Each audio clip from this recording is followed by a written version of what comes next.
The 18-year-old girl stood on the frozen Vermont highway, her pregnant belly straining against a thin coat as snow whipped around her trembling frame. Jack Turner's headlights caught her figure, a ghost in the blizzard. Thumb raised hope fading with each car that passed. His truck slowed, windshield wipers fighting the storm. One choice, one open door, would transform a broken clock repairman's quiet life into something neither of them could imagine. Stick around to see how a single act of kindness becomes a miracle, and drop a comment about where you're watching from. I love seeing how far these stories travel. The clock on Jack Turner's dashboard read 11:47 p.m. when he first saw her.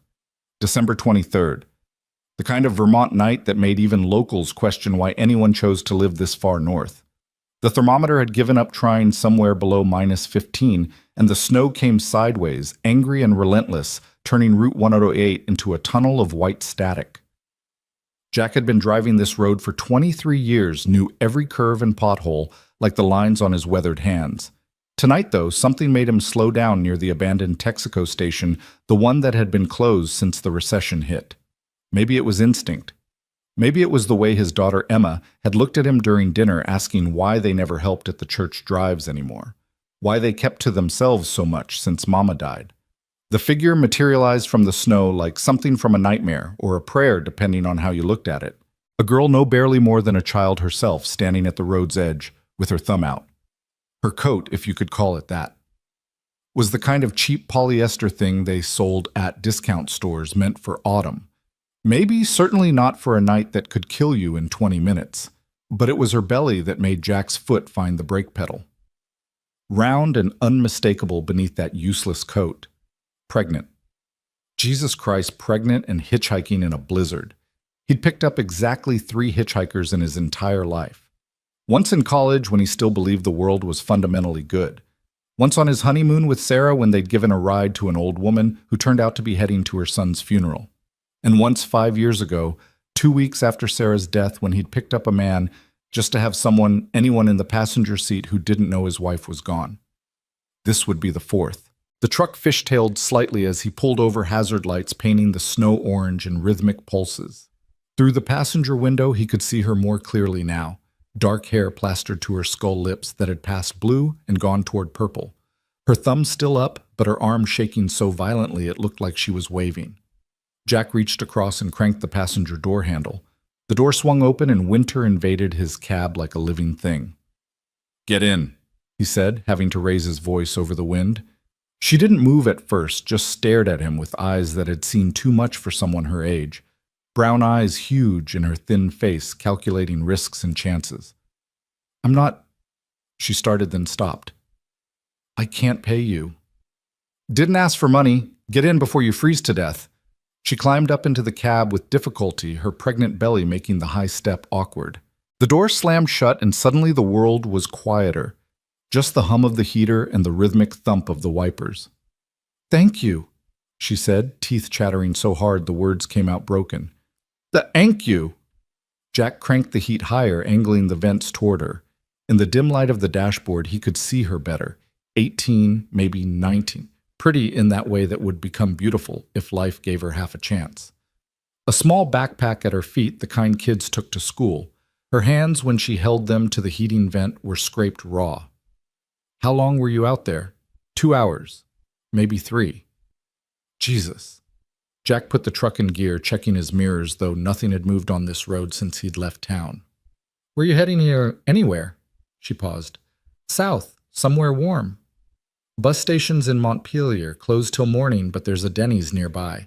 They'll let you sit if you buy coffee." She nodded, still shivering. Her hand went to her belly, protective, unconscious. "How far along?" Jack asked, then immediately regretted it. Not his business. 7 months. Her voice was steadier now, the heat working its magic. 7.5. They drove in silence for a mile too. The snow kept coming heavier now. The kind of storm that would have people telling stories for years. Remember that Christmas when the Carlson's roof caved in. Remember when the power was out for 5 days. "What's your name?" Jack finally asked. "Sophie." She hesitated. "Sophie Reed." "Jack Turner. I repair clocks in Stowe Village." She looked at him, then really looked. saw what everyone saw: a man in his 40s who'd aged 10 years in the last 3. Flannel shirt, work boots, hands that knew their way around tools, wedding ring still on his finger, though his wife was 2 years in the ground. Clocks? She repeated. That's specific. Grandfather clocks mainly. Antiques. Things that were built to last longer than the people who bought them. He glanced at her. You running from someone, boyfriend, parents. Sophie turned back to the window. Parents. They wanted me to, take care of it. Said I was ruining my life, ruining their reputation. My dad's a select man in Woodstock. Image matters. And the father, the baby's father, tracked scholarship to Syracuse. His parents got lawyers involved. Made it clear I was on my own if I kept it.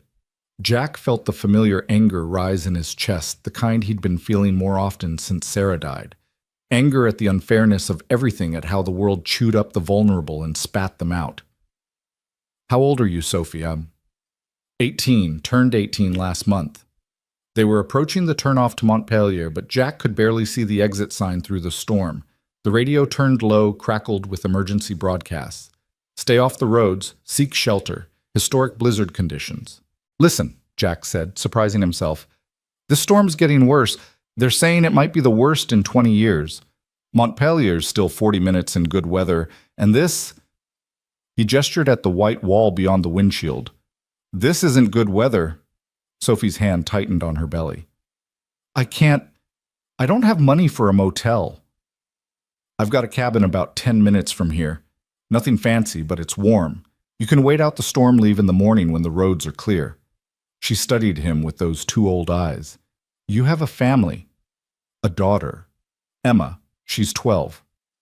He swallowed. Lost my wife 2 years ago. Cancer. Something in Sophie's face softened. Maybe it was the mention of Emma, or maybe it was the way he said cancer, like the word itself was a wound. I don't want to impose. You'll freeze to death if you keep going tonight. That's not imposing, that's just sense. She was quiet for a long moment. Then, okay, just tonight. Jack took the next exit, a barely visible ramp that led to the back roads he knew by feel more than sight. The truck struggled through drifts that were already knee-high and growing. Twice they slid the back end floating dreamlike before the tires found purchase again. You're good at this, Sophie said, gripping the door handle. Lived here all my life. You learn to stay home. The cabin appeared suddenly in the headlights, a 2-story log structure with smoke still trickling from the chimney. The porch light was on. Emma always left it on when he worked late, said it was so he could find his way home. Though they both knew it was really so, she could pretend Mom might walk through the door. It's beautiful, Sophie said softly. It's home. They sat in the truck for a moment after he parked, engine ticking as it cooled. The snow had created a perfect silence, the kind that made you feel like the last people on Earth. Your daughter, will she mind? Emma doesn't mind anything that breaks routine. She's been after me to do something different for months. Jack opened his door. Come on, let's get you inside before you freeze. The walk to the front door was only 20 feet, but the wind tried to knock them sideways twice. Jack kept his hand on Sophie's elbow, steadying her. She moved carefully, protecting her belly feet, unsure on the icy walkway. The warmth inside hit them like a physical thing. Jack had left the wood stove burning, and the cabin smelled like cedar and coffee and the chocolate chip cookies Emma had made after school. Sophie stood in the doorway, dripping melting snow onto the mat, looking lost. Dad? Emma's voice came from upstairs. Is that you? Yeah, sweetheart, come down here a minute. Footsteps on the stairs, quick and light. Emma appeared in her pajamas, the ones with the penguin pattern she claimed she was too old for but still wore anyway. She stopped when she saw Sophie. Oh, hi. Emma, this is Sophie. She's going to wait out the storm here. Sophie, my daughter, Emma. Emma's eyes went immediately to Sophie's belly, then back to her face.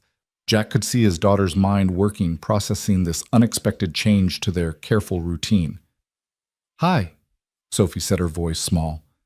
I'm sorry to intrude. Your dad was kind enough. Are you having a baby?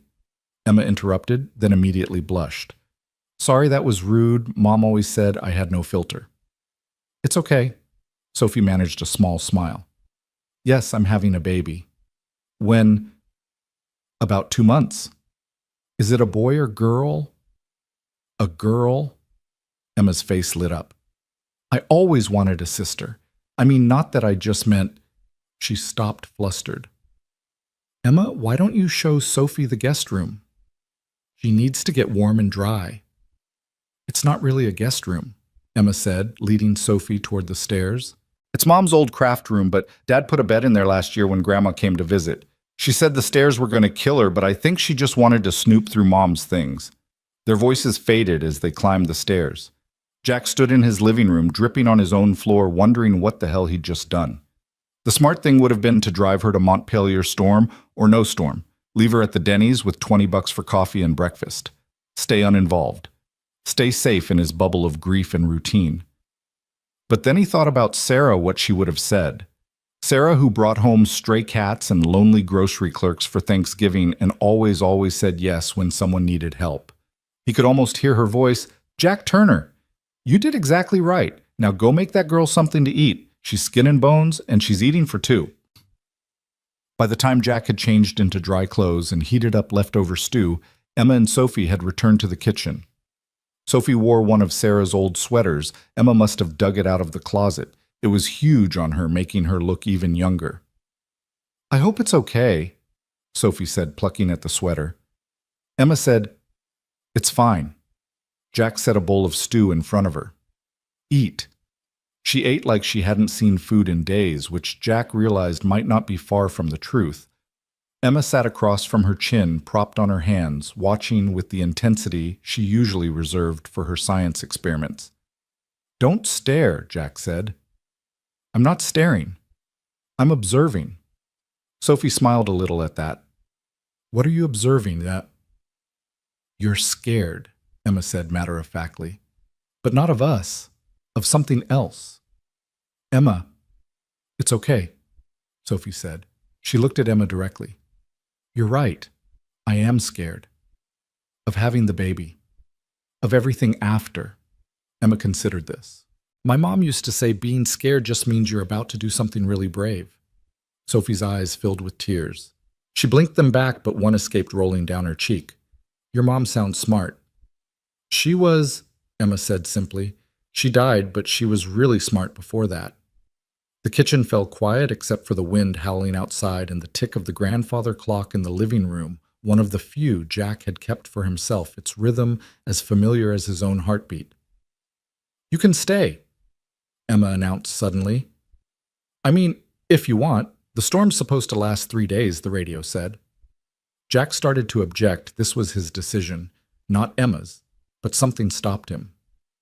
Maybe it was the way Sophie's hand had gone protectively to her belly again. Maybe it was the way Emma looked more animated than she'd been in months. Or maybe it was just the sound of the storm outside reminding him how cruel the world could be to those without shelter. We'll see what the morning brings, he said finally. Sophie nodded, tears still threatening. Thank you. Both of you. I thank you. After dinner, Emma insisted on showing Sophie around the cabin, chattering about everything and nothing. This is where Mom painted. This is where Dad fixes clocks. This is my room. Do you want to see my rock collection? Sophie followed, patient and kind, asking questions that made Emma beam. Jack watched from the doorway, nursing a cup of coffee. The house felt different with Sophie in it, fuller somehow, like a clock that had been running slow suddenly finding its proper rhythm.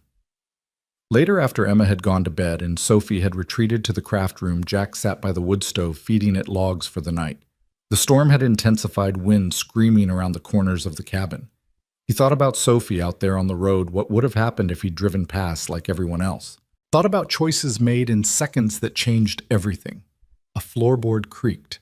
Sophie stood at the bottom of the stairs, one hand on her belly, the other clutching a notebook. Couldn't sleep. The baby's active at night. She kicks like she's trying to escape. Jack smiled slightly. Emma was the same. Sarah used to say she was practicing her soccer moves.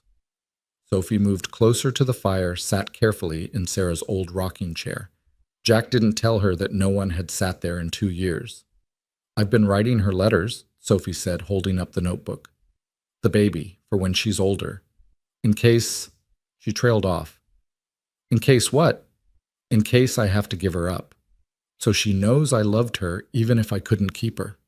Jack felt something twist in his chest. Are you considering adoption? I don't know. Maybe. What kind of life can I give her? I'm 18, no job, no family support. I couldn't even keep myself warm tonight. You were doing what you had to do. Was I, or was I just running? She opened the notebook pages covered in neat handwriting. I write about everything, the first time I felt her kick, the foods she seems to like, the songs I sing to her. She paused. Tonight, I'll write about the man who stopped when no one else would. They sat in comfortable silence, watching the fire. The clock in the corner chimed midnight, Christmas Eve. Do you have traditions? Sophie asked. You and Emma. We used to, haven't done much since Sarah died. Emma pretends it doesn't matter, but it does. Yeah, it does. Sophie stood with difficulty, the notebook still in her hand. Maybe this year could be different. I mean, I'll be gone tomorrow or the next day, but maybe just having someone here. Maybe. Jack agreed. She said goodnight and headed back upstairs. Jack stayed by the fire, feeding it steadily, listening to the storm and thinking about traditions, about change, about the way life sometimes forced you to choose between safety and kindness. Around 2 a.m, he finally headed to bed. He paused at the craft room door, which was slightly ajar. Inside, he could hear Sophie singing softly a lullaby he recognized but couldn't name, singing to her unborn daughter in a stranger's house while the world raged white and deadly outside. He thought about knocking, asking if she needed anything. But sometimes he'd learned people just needed to know someone was near. So he went to his room, lay in his too-empty bed, and listened to the wind and the distant lullaby until sleep finally took him. He woke to Emma shaking his shoulder and weak sunlight streaming through the window. Dad. Dad. It snowed 5 feet. The road's completely gone. Jack sat up disoriented. The bedside clock read 9:17. He never slept that late. And Sophie's making breakfast. She said she wanted to contribute something, and I told her about the special Christmas Eve pancakes Mom used to make, and she said she knew how to make those, and Emma paused for breath. Can she stay? Please, just for Christmas. Through the floor, Jack could smell coffee and bacon and, yes, pancakes. Could hear Sophie moving around his kitchen like she belonged there. It's not that simple. Why not? She has nowhere to go. We have room, and it's Christmas. Jack looked at his daughter, really looked. She was smiling genuinely, smiling for the first time in months. The kind of smile that reached her eyes, the kind he'd been afraid he'd never see again. We'll ask her, he said finally. But if she wants to leave. Emma was already gone, thundering down the stairs. Sophie, Dad says you can stay for Christmas. That wasn't what he'd said, but as Jack pulled on his clothes and headed downstairs, he realized it was what he'd meant. The kitchen was transformed. Sophie had found Sarah's good plates, the ones they only used for holidays. She'd set the table with Emma's help. Jack could tell by the slightly crooked napkins, folded into shapes that were supposed to be swans, but looked more like wounded origami. I hope this is okay, Sophie said when she saw him. Emma said, It's perfect, Jack said, and meant it. They ate breakfast together, the 3 of them, while outside the snow continued to fall. Emma chattered about everything the fort they could build, the cookies they could bake, how Sophie could help decorate the tree they hadn't bothered to put up yet. We have a tree, Jack asked. In the barn. Mom always got one the first week of December, but... Emma shrugged. We didn't this year. We could get it today, Sophie offered. I mean, if you want help. Jack looked between them, his daughter bright-eyed with possibility. This stranger who wasn't quite a stranger anymore offering to help fill a tradition-shaped hole in their Christmas. Yeah, he said. Let's get the tree. It took all 3 of them to drag the artificial tree from the barn, fighting through drifts that came up to Emma's waist.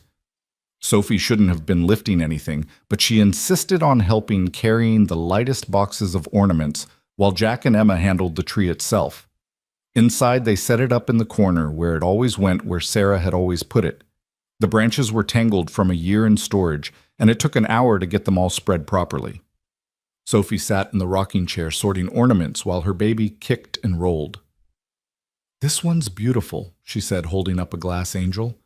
"Mom made that," Emma said. "Our first Christmas. She said every tree needs an angel." The ornament caught the light, throwing tiny rainbows on the wall. Sophie handed it carefully to Emma, who climbed on a chair to place it on top. They decorated slowly, each ornament with its own story. The pickle from their trip to Germany, the tiny clock Jack had made for Sarah their first year together, the handprint ornaments from Emma's preschool years. "We should make one for this year," Emma said suddenly. "Mom always said every Christmas should add something to the tree." "What would we make?" Jack asked. Emma looked at Sophie. "Something for the baby, so when she sees it someday, she'll know she spent a Christmas with us." Sophie's eyes filled again. She'd been crying on and off all day, hormones, she said, but Jack suspected it was more than that. "I'd like that," she whispered. They spent the afternoon crafting Emma with construction paper and glitter, Jack whittling a small wooden star, Sophie knitting with yarn Emma had found in Sarah's supplies. The storm continued outside, but inside the cabin was warm and bright, filled with the kind of purposeful activity Jack had forgotten could exist. By evening, they had their ornaments. Emma's was a paper snowflake with Christmas 2014 written in glitter. Jack's star had Baby Reed's first Christmas carved carefully into the wood. Sophie had knitted a tiny booty no bigger than Jack's thumb. "It's perfect," Emma declared, hanging them all together on a middle branch. "Now the tree knows we're all here." That night after Emma had gone to bed, Jack and Sophie sat by the tree watching the lights twinkle. The storm had finally begun to ease, though the weather report said the roads wouldn't be clear for at least 2 more days. "I should leave when they open," Sophie said quietly. "You've been too kind already." "Where will you go?" "South, maybe North Carolina. I heard there's work there and it's warmer." "What kind of work?" "Anything, waitressing, retail." She touched her belly. "Until she comes." "And after?" Sophie didn't answer for a long time. "I don't know. That's the part I can't see past. The after." Jack thought about Sarah, about the plans they'd made that cancer had stolen, about the after they'd never gotten to have. "Sometimes you can't see past something until you're through it," he said. "Sometimes you just have to trust that there's something on the other side." "Is there on the other side of grief?" Jack looked at the tree, at the new ornaments hanging next to the old. "I'm starting to think there might be." They sat quietly watching the fire die to embers. Finally, Sophie stood to go to bed. She paused at the stairs. "Jack, why did you stop?" "Really?" He thought about it. "Because my wife would have.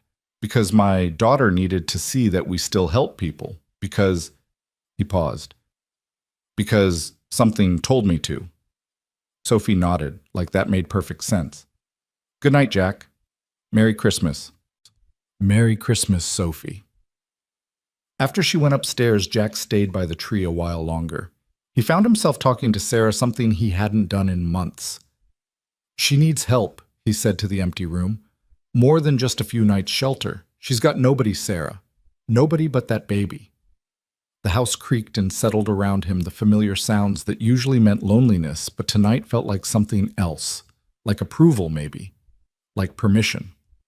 Christmas morning arrived with brilliant sunshine on fresh snow, the kind of light that hurt your eyes but lifted your heart.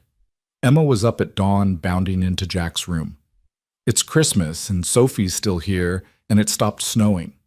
Jack groaned and pulled a pillow over his head. "What time is it? Time for presents?" "We don't have any presents, Em. We didn't—" "Yes, we do.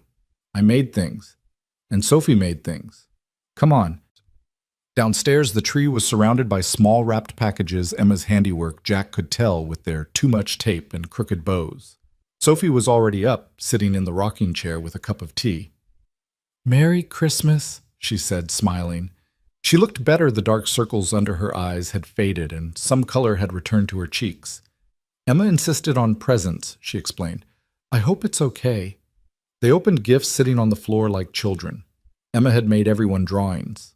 Sophie's was a picture of the 3 of them by the tree. Sophie had knitted scarves from Sarah's yarn, soft and warm and slightly uneven. Jack felt embarrassed that he had nothing to give until Emma said, Dad, you gave us Christmas. That's your present. The day unfolded gently. They made too much food, played board games, took turns reading from Emma's favorite books. Sophie taught them card games her grandmother had shown her. Emma showed Sophie her rock collection, explaining each specimen in detail. As afternoon faded to evening, Jack found himself in the kitchen with Sophie, while Emma dozed on the couch, exhausted from the excitement. "The roads will be clear tomorrow," Sophie said. "The radio said the plows are out." "Yeah, I should go." "Where?" "I told you, south." Jack dried the dish in his hand, slowly thinking. "What if you didn't—" Sophie looked at him, startled. What if you stayed? Just until the baby comes. You need somewhere safe, somewhere warm. We have room." "Jack, you don't even know me." "I know you're 18 and alone. I know you're brave enough to keep a baby everyone told you to give up. I know you're kind to my daughter. I know you need help." He set down the dish. "Sarah would have offered without hesitation. I'm not as good as she was, but I'm trying." Sophie's hands went to her belly, protective as always. "What about when the baby comes? Babies cry. They need things. It would disrupt your whole life." "My life's already disrupted. Has been for 2 years." He looked toward the living room where Emma slept. "Maybe disruption isn't always bad. I can't pay rent. Don't want rent, but maybe you could help with Emma. After school when I'm working. She's been staying at the neighbors, but she hates it." Sophie was crying again, silently, tears rolling down her cheeks. "Why are you doing this?" Jack thought about all the complicated reasons about grief and loneliness and the way the cabin had felt alive these past 2 days. But in the end, he said the simplest truth because it's right. Sophie wiped her eyes with her sleeve, Sarah's sleeve, really. "Can I think about it?" "Of course." That night, the three of them watched the stars come out clearer than they'd been in weeks. The snow sparkled in the moonlight, pristine and perfect. Emma, awake again, pointed out constellations she'd learned from her mother. "That's Orion," she said. "Mom said he was a hunter, but I think he looks more like he's dancing." "Everything looks like dancing to you," Jack said, ruffling her hair. "Sophie, do you know any constellations?" Emma asked. "Just one. The North Star. My grandmother said if you're ever lost, find the North Star and you can find your way home." "But what if you don't have a home?" Emma asked with the innocent directness of children. Sophie looked at Jack, then at Emma. "Then maybe you follow it until you find one." The next morning, Jack woke early and made coffee, expecting to find Sophie packed and ready to leave. Instead, he found her in the rocking chair writing in her notebook. "Morning," she said without looking up. "Morning. Writing to the baby. Actually," she closed the notebook.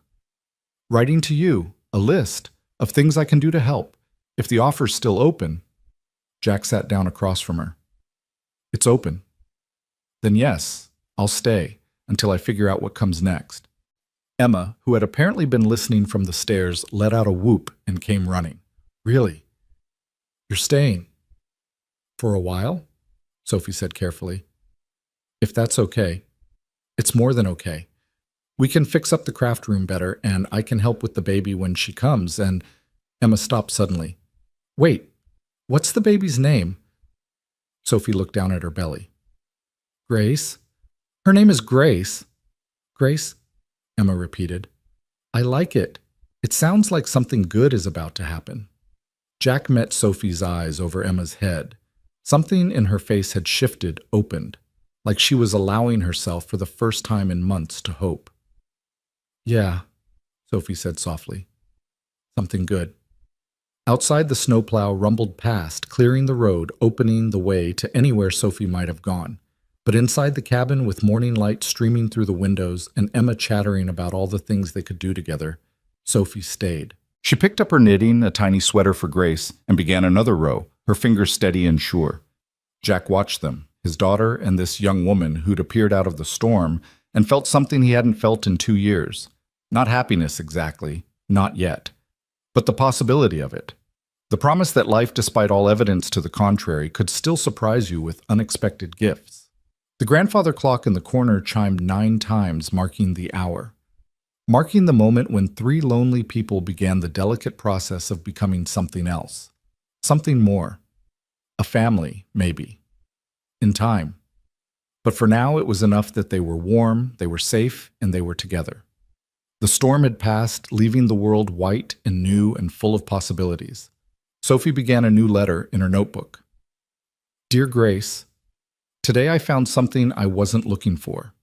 A man who fixes broken clocks and a girl who collects rocks and sees dancers in the stars. They've given us shelter, but more than that, they've given us hope. Your mama was lost, little one, following her North Star down an empty highway. But sometimes, if you're very lucky, the star leads you exactly where you need to be. Sometimes it leads you home. The weeks that followed Christmas melted into each other like snow running off the roof in sudden January sunshine. Sophie had unpacked her meager belongings into the craft room, which Emma insisted on calling Sophie's room. Now, though Sophie still felt like she was borrowing someone else's space. Sarah's supplies still filled the closets, yarn sorted by color canvases that would never be painted, brushes standing at attention in mason jars like soldiers waiting for orders that would never come. You can move those things, Jack had said one morning, finding Sophie carefully working around a stack of oil paints. Sarah wouldn't mind, but Sophie had shaken her head. They're not bothering me. Besides, sometimes Grace kicks extra hard when I'm near the yarn. I think she likes the colors. It was these small kindnesses that undid Jack the way Sophie treated Sarah's memory with such tenderness, as if she understood that grief needed space to breathe in a house before it could start to heal. The routine they developed came naturally without discussion or planning. Sophie woke early, her pregnant body uncomfortable in any position for long, and started the coffee. Jack would find her at the kitchen table, writing in her notebook by the light of a single lamp, the rest of the house still dark. Another letter to Grace, he'd ask. Always. She'd reply, not looking up. I want her to know everything, even the small things, especially the small things. By the time Emma thundered down the stairs, breakfast would be ready. Nothing fancy, just eggs and toast, sometimes pancakes if Sophie felt ambitious. Emma had taken to Sophie with the fierce loyalty of a child who'd been lonely too long, following her around the house, asking endless questions about the baby. Can I feel her kick? Does she have hair yet? What if she doesn't like me? Impossible, Sophie would say to that last one, guiding Emma's hand to the spot where Grace was performing her morning gymnastics. She already knows your voice. You're going to be her favorite person. Jack watched these interactions from the doorway of his workshop, where he'd relocated his clock repair business after Sarah died, unable to face the sympathy of customers at the shop in town. The steady tick-tock of multiple timepieces filled the barn, a mechanical heartbeat that had once comforted him, but now seemed to mock the way time kept moving without Sarah. But something was shifting. The clocks didn't sound mournful anymore. They sounded like possibility. One afternoon in late January, Sophie struggled to get comfortable in the rocking chair, her belly now huge at 8 months. Jack was adjusting the escapement on a particularly stubborn grandmother clock when she appeared in his workshop doorway. Jack, I need to tell you something. He set down his tools, worried. Is it the baby? Are you... No, Grace is fine. It's just... She moved into the workshop, running her finger along the edge of his workbench. My parents called the Thompsons. The neighbors, they wanted to know if anyone had seen me. Jack's hands stilled. What did the Thompsons say? Nothing. Mrs. Thompson told them she hadn't seen any young pregnant girls around, but Jack, if they're looking... She trailed off, one hand protective on her belly. They can't make you go back. You're 18. I know, but my father, he's persistent. He doesn't like loose ends, and a pregnant daughter who ran away is a pretty big loose end. That evening, after Emma was asleep, Jack found Sophie on the porch, despite the cold, wrapped in one of Sarah's quilts, watching the stars. You're scared they'll find you, he said, settling into the chair beside her. I'm scared they'll make me feel like that girl again. The one who was ruining everything just by existing. She pulled the quilt tighter. Here with you and Emma, I don't feel like her. I feel like maybe I could actually do this. Be a mother. Be something more than a disappointment. You are more than that. How do you know you've known me a month? Jack thought about it. I know because I watch you with Emma. I see how patient you are when she asks the same question 5 times. I see how you've brought music back into this house. Don't think I haven't heard you singing while you cook. I see how you treat Sarah's things with respect, how you've made yourself useful without being asked. He paused. I see how you love that baby already, even though she's brought you nothing but trouble. Sophie was crying again. She cried so easily these days. She hasn't brought me trouble. She brought me here. Then maybe, Jack said carefully, you should stop running from where you came from and start running toward where you're going. The next morning, Sophie asked to borrow the truck. I need to get some things for Grace. I've been putting it off, but she gestured at her belly. Running out of time. I'll drive you. No, I should do this myself, please. Jack handed her the keys, worried but trying not to show it. The roads are clear, but if you feel any contractions, I'll come straight back, promise. She was gone for 4 hours. Jack repaired exactly nothing, spending the time pacing between the window and his workbench. Emma, home from school with a cold, noticed his distraction. She'll come back, Dad. How do you know? Emma held up Sophie's notebook, left on the kitchen table. She wouldn't leave this. It's all her letters to Grace. When Sophie finally returned, the truck bed was full of secondhand baby items, a crib, a car seat, boxes of tiny clothes. Where did you get all this? Jack asked, helping her unload. Goodwill mostly, and she hesitated. I went to the church in town. They have a program for young mothers. The woman there, Mrs. Chen, she was kind. Didn't ask questions, just helped. That's good, Sophie, I gave her my real name and this address. Jack stopped a box of diapers in his arms. Okay. I'm tired of hiding. If my parents want to find me, let them. I'm not going back, but I'm not going to live in fear either. She took the box from him. Besides, Mrs. Chen said something that made sense. She said sometimes the bravest thing you can do is stay still and let the world catch up to you. That night, they set up the crib in Sophie's room. Emma directed operations with the seriousness of a battlefield general, insisting the crib needed to be by the window so Grace could see the stars, but not so close that she'd get cold. It needs to be perfect, Emma said. This is her first real thing, her first piece of the world that's just hers. Sophie stopped sorting baby clothes to hug Emma tight. You're going to be an amazing big sister. I'm not really her sister, though. Sure you are. Family isn't just blood, Em. Family is who shows up. Jack, wrestling with crib assembly instructions that seemed to be written in a language he didn't speak, felt something loosen in his chest. Sarah used to say the same thing usually when his difficult brother would cancel another visit, or his parents would make another excuse for missing Emma's birthday. Over the next week, the craft room transformed into a nursery. Not a Pinterest-perfect nursery, they didn't have the money for that, but something better. Emma painted a mural on one wall, a night sky full of dancing constellations. Jack built shelves from reclaimed barnwood. Sophie knitted blanket after blanket, her fingers flying, even when her eyes were closed, muscle memory from her grandmother's teaching taking over. It's perfect, Sophie said one evening, standing in the doorway surveying their work. She's going to have a perfect room. She's going to have more than that, Jack said quietly. February arrived with a fresh snowstorm, not as fierce as the one that had brought Sophie to them, but steady and relentless. Sophie was uncomfortable now, barely sleeping, walking the house at all hours like a restless spirit. I can't get comfortable, she complained one morning, tears of frustration in her eyes. Everything hurts, and I can't breathe, and I'm so tired, but I can't sleep, and... Come here, Jack said, guiding her to the couch.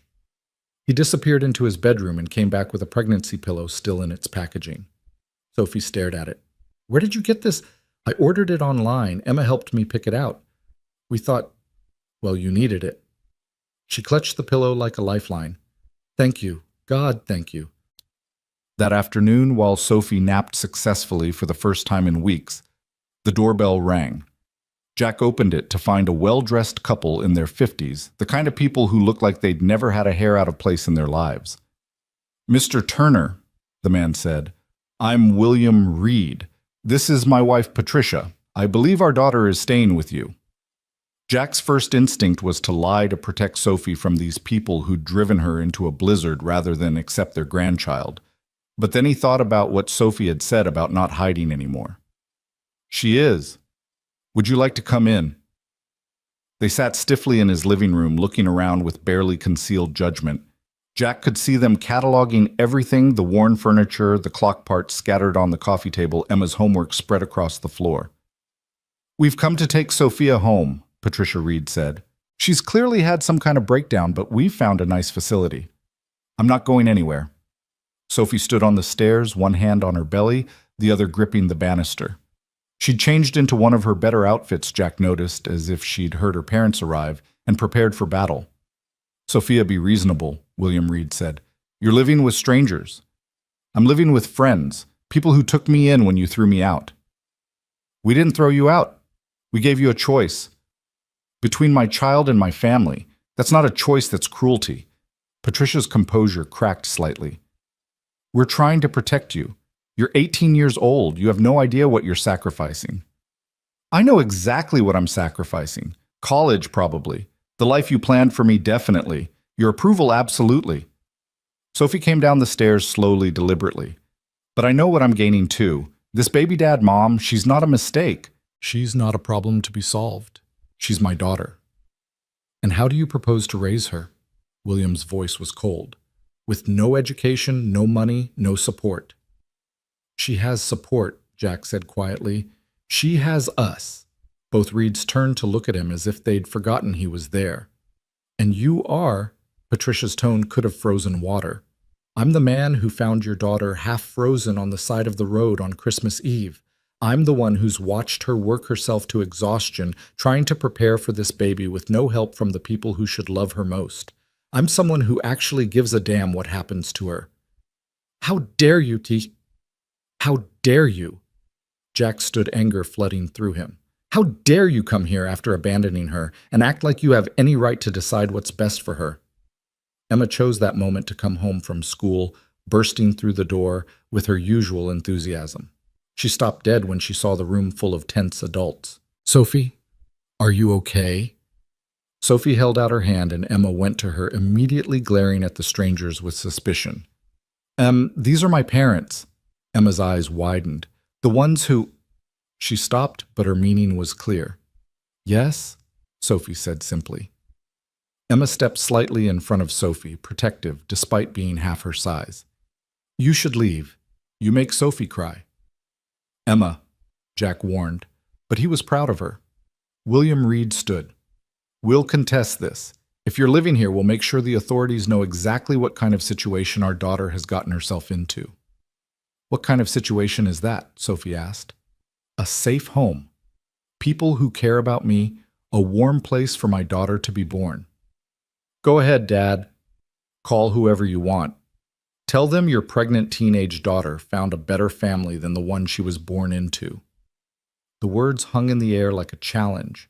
Patricia Reed's face crumpled for just a moment, showing something that might have been regret, but William took her arm and steered her toward the door. "This isn't over," he said. "Yes, it is," Sophie replied. "It was over the day you chose your reputation over your daughter." After they left, Sophie collapsed on the couch, shaking. Emma curled up beside her, and Jack sat on her other side, the three of them forming a protective circle. "They'll be back," Sophie whispered. "Let them come," Jack said. "This is your home now. They can't change that." "Home?" Sophie repeated like she was tasting the word. "I'm going to put that in tonight's letter to Grace. The day I stood up to her grandparents in our home." That night, as February wind rattled the windows, Jack found himself in his workshop, unable to focus. The confrontation with the Reeds had shaken something loose in him, made him realize how much Sophie and the coming baby had become part of their lives.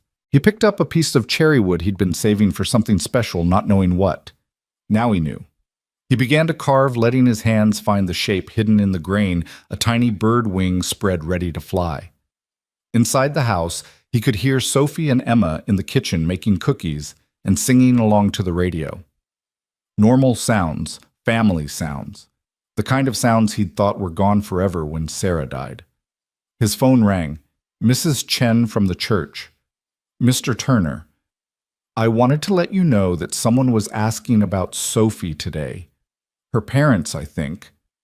I didn't tell them anything, but I thought you should know they're not giving up. Thank you for the warning. How is she, Sophie?" She's good, strong, ready, I think. That's good to hear. And Mr. Turner, what you're doing for that girl, Sarah would be proud. Jack's throat tightened. Mrs. Chen had known Sarah, of course. Everyone in town had known Sarah. I hope so. I know so. Sometimes angels send us exactly who we need exactly when we need them. After he hung up, Jack stood in his workshop surrounded by ticking clocks. Each keeping its own time, none of them synchronized. He thought about time about Sarah, about Sophie appearing out of a blizzard like some kind of Christmas miracle. Maybe Mrs. Chen was right. Maybe Sarah had sent Sophie to them knowing they needed each other. He went back to his carving, working until his fingers cramped until the little bird was perfect. Tomorrow he'd start on a mobile for Grace's crib. Birds in flight reaching for sky they'd never touch but always trying anyway. Like all of them, really, reaching for something better, something more, something that looked like hope. A week later, Sophie's water broke at 3 a.m. Jack heard her cry out and was at her door in seconds, Emma right behind him. "It's time!" Sophie gasped, gripping the doorframe. "Oh God, it's really time!" The hospital was 40 minutes away on good roads. Jack looked outside at the fresh snow falling, not a blizzard, but enough to make things dangerous. "We need to go now," he said. "Emma, get dressed. Warm clothes." "I'm coming." "We're family," Jack said firmly. "We stick together." The drive was treacherous. Sophie moaning in the back seat with Emma holding her hand, whispering encouragement she'd probably learned from movies. "Breathe, Sophie. Remember to breathe." "I am breathing." "Breathe better." Despite everything, Sophie laughed, then immediately cried out as another contraction hit. "How far apart?" Jack asked, taking a turn too fast, feeling the truck slide before catching. 5 minutes. Maybe 4. He pressed harder on the accelerator. The snow seemed to be falling faster, or maybe that was just his imagination. In the rearview mirror, he could see Sophie's face contorted with pain and determination. "You're doing great," he said.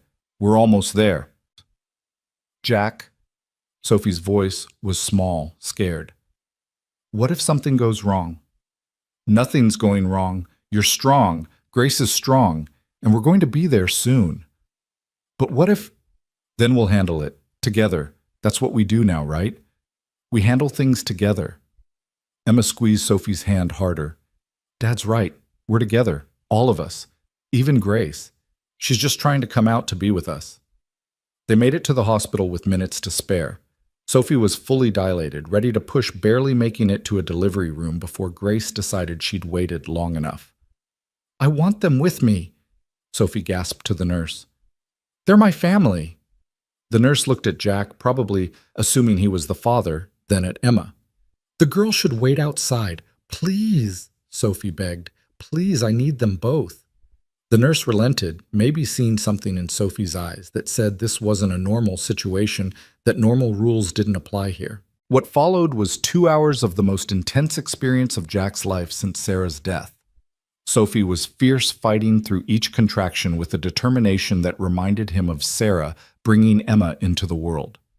Emma stood by Sophie's head, stroking her hair, whispering a constant stream of encouragement. "You're so strong, Sophie. You're doing so good. Grace is almost here. She's almost here." Jack held Sophie's other hand, letting her squeeze hard enough to bruise, not caring about anything except being present, being steady, being what she needed. "I can't," Sophie sobbed at one point. "I can't do this." "You can," Jack said firmly. "You are doing it. You're almost there." "One more push," the doctor said. "One more big push." Sophie bore down with everything she had left, a scream tearing from her throat that was pure power, pure determination, pure love. And then suddenly, a different cry filled the room, tiny, indignant, absolutely perfect. "It's a girl," the doctor announced, unnecessarily placing the squirming vernix-covered baby on Sophie's chest. Sophie was sobbing, laughing, shaking all at once. "Hi, Grace. Hi, baby girl. I'm your mama. I'm your mama, and I love you so much." Emma was crying too, and when Jack looked at her, he realized he was as well. They stood there, the three of them, clustered around this tiny new life, and Jack felt something shift in the universe, pieces clicking into place that he hadn't even known were scattered. She's perfect, Emma breathed. Look at her tiny fingers. Grace was indeed perfect, with a full head of dark hair like her mother's, and a powerful set of lungs that she was using to express her displeasure at being born. Do you want to cut the cord? The nurse asked Jack. He looked at Sophie, who nodded. His hands were steady as he made the cut separating Grace from her mother physically, but not in any way that mattered. Later, after Grace had been cleaned and measured and declared healthy after Sophie had been moved to a recovery room after the adrenaline had worn off, leaving them all exhausted, Jack sat in a chair holding Grace while Sophie slept. The baby was impossibly small in his arms, reminding him of holding Emma for the first time. But this was different. Emma had been his by blood, by law, by all the conventional measures. Grace was his by choice, by circumstance, by something that felt bigger than biology. Hi, Grace, he whispered. I'm Jack. I'm not your grandfather, not really, but I'm going to love you like one anyway. Your mama is very brave, you know, the bravest person I know. And Emma, that's the girl who's currently drooling on your mama's hospital bed. She's going to teach you everything about being fierce and funny and kind. Grace made a small sound, not quite a cry, more like acknowledgement. And me? I'm going to teach you about time. How it moves in circles, not lines. How the important moments come back around if you're patient. How broken things can be fixed if you know where to look for the missing pieces. Sophie stirred, opened her eyes. Is she okay? She's perfect. Want her back? Always. Jack transferred Grace carefully, watching Sophie's face transform with love and wonder as she looked at her daughter.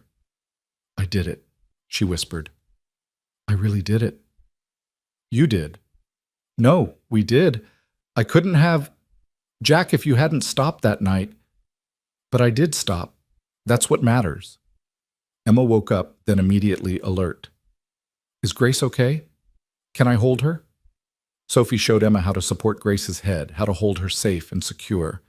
Emma's face was serious with responsibility and soft with wonder. Hi, Grace, Emma said. I'm Emma.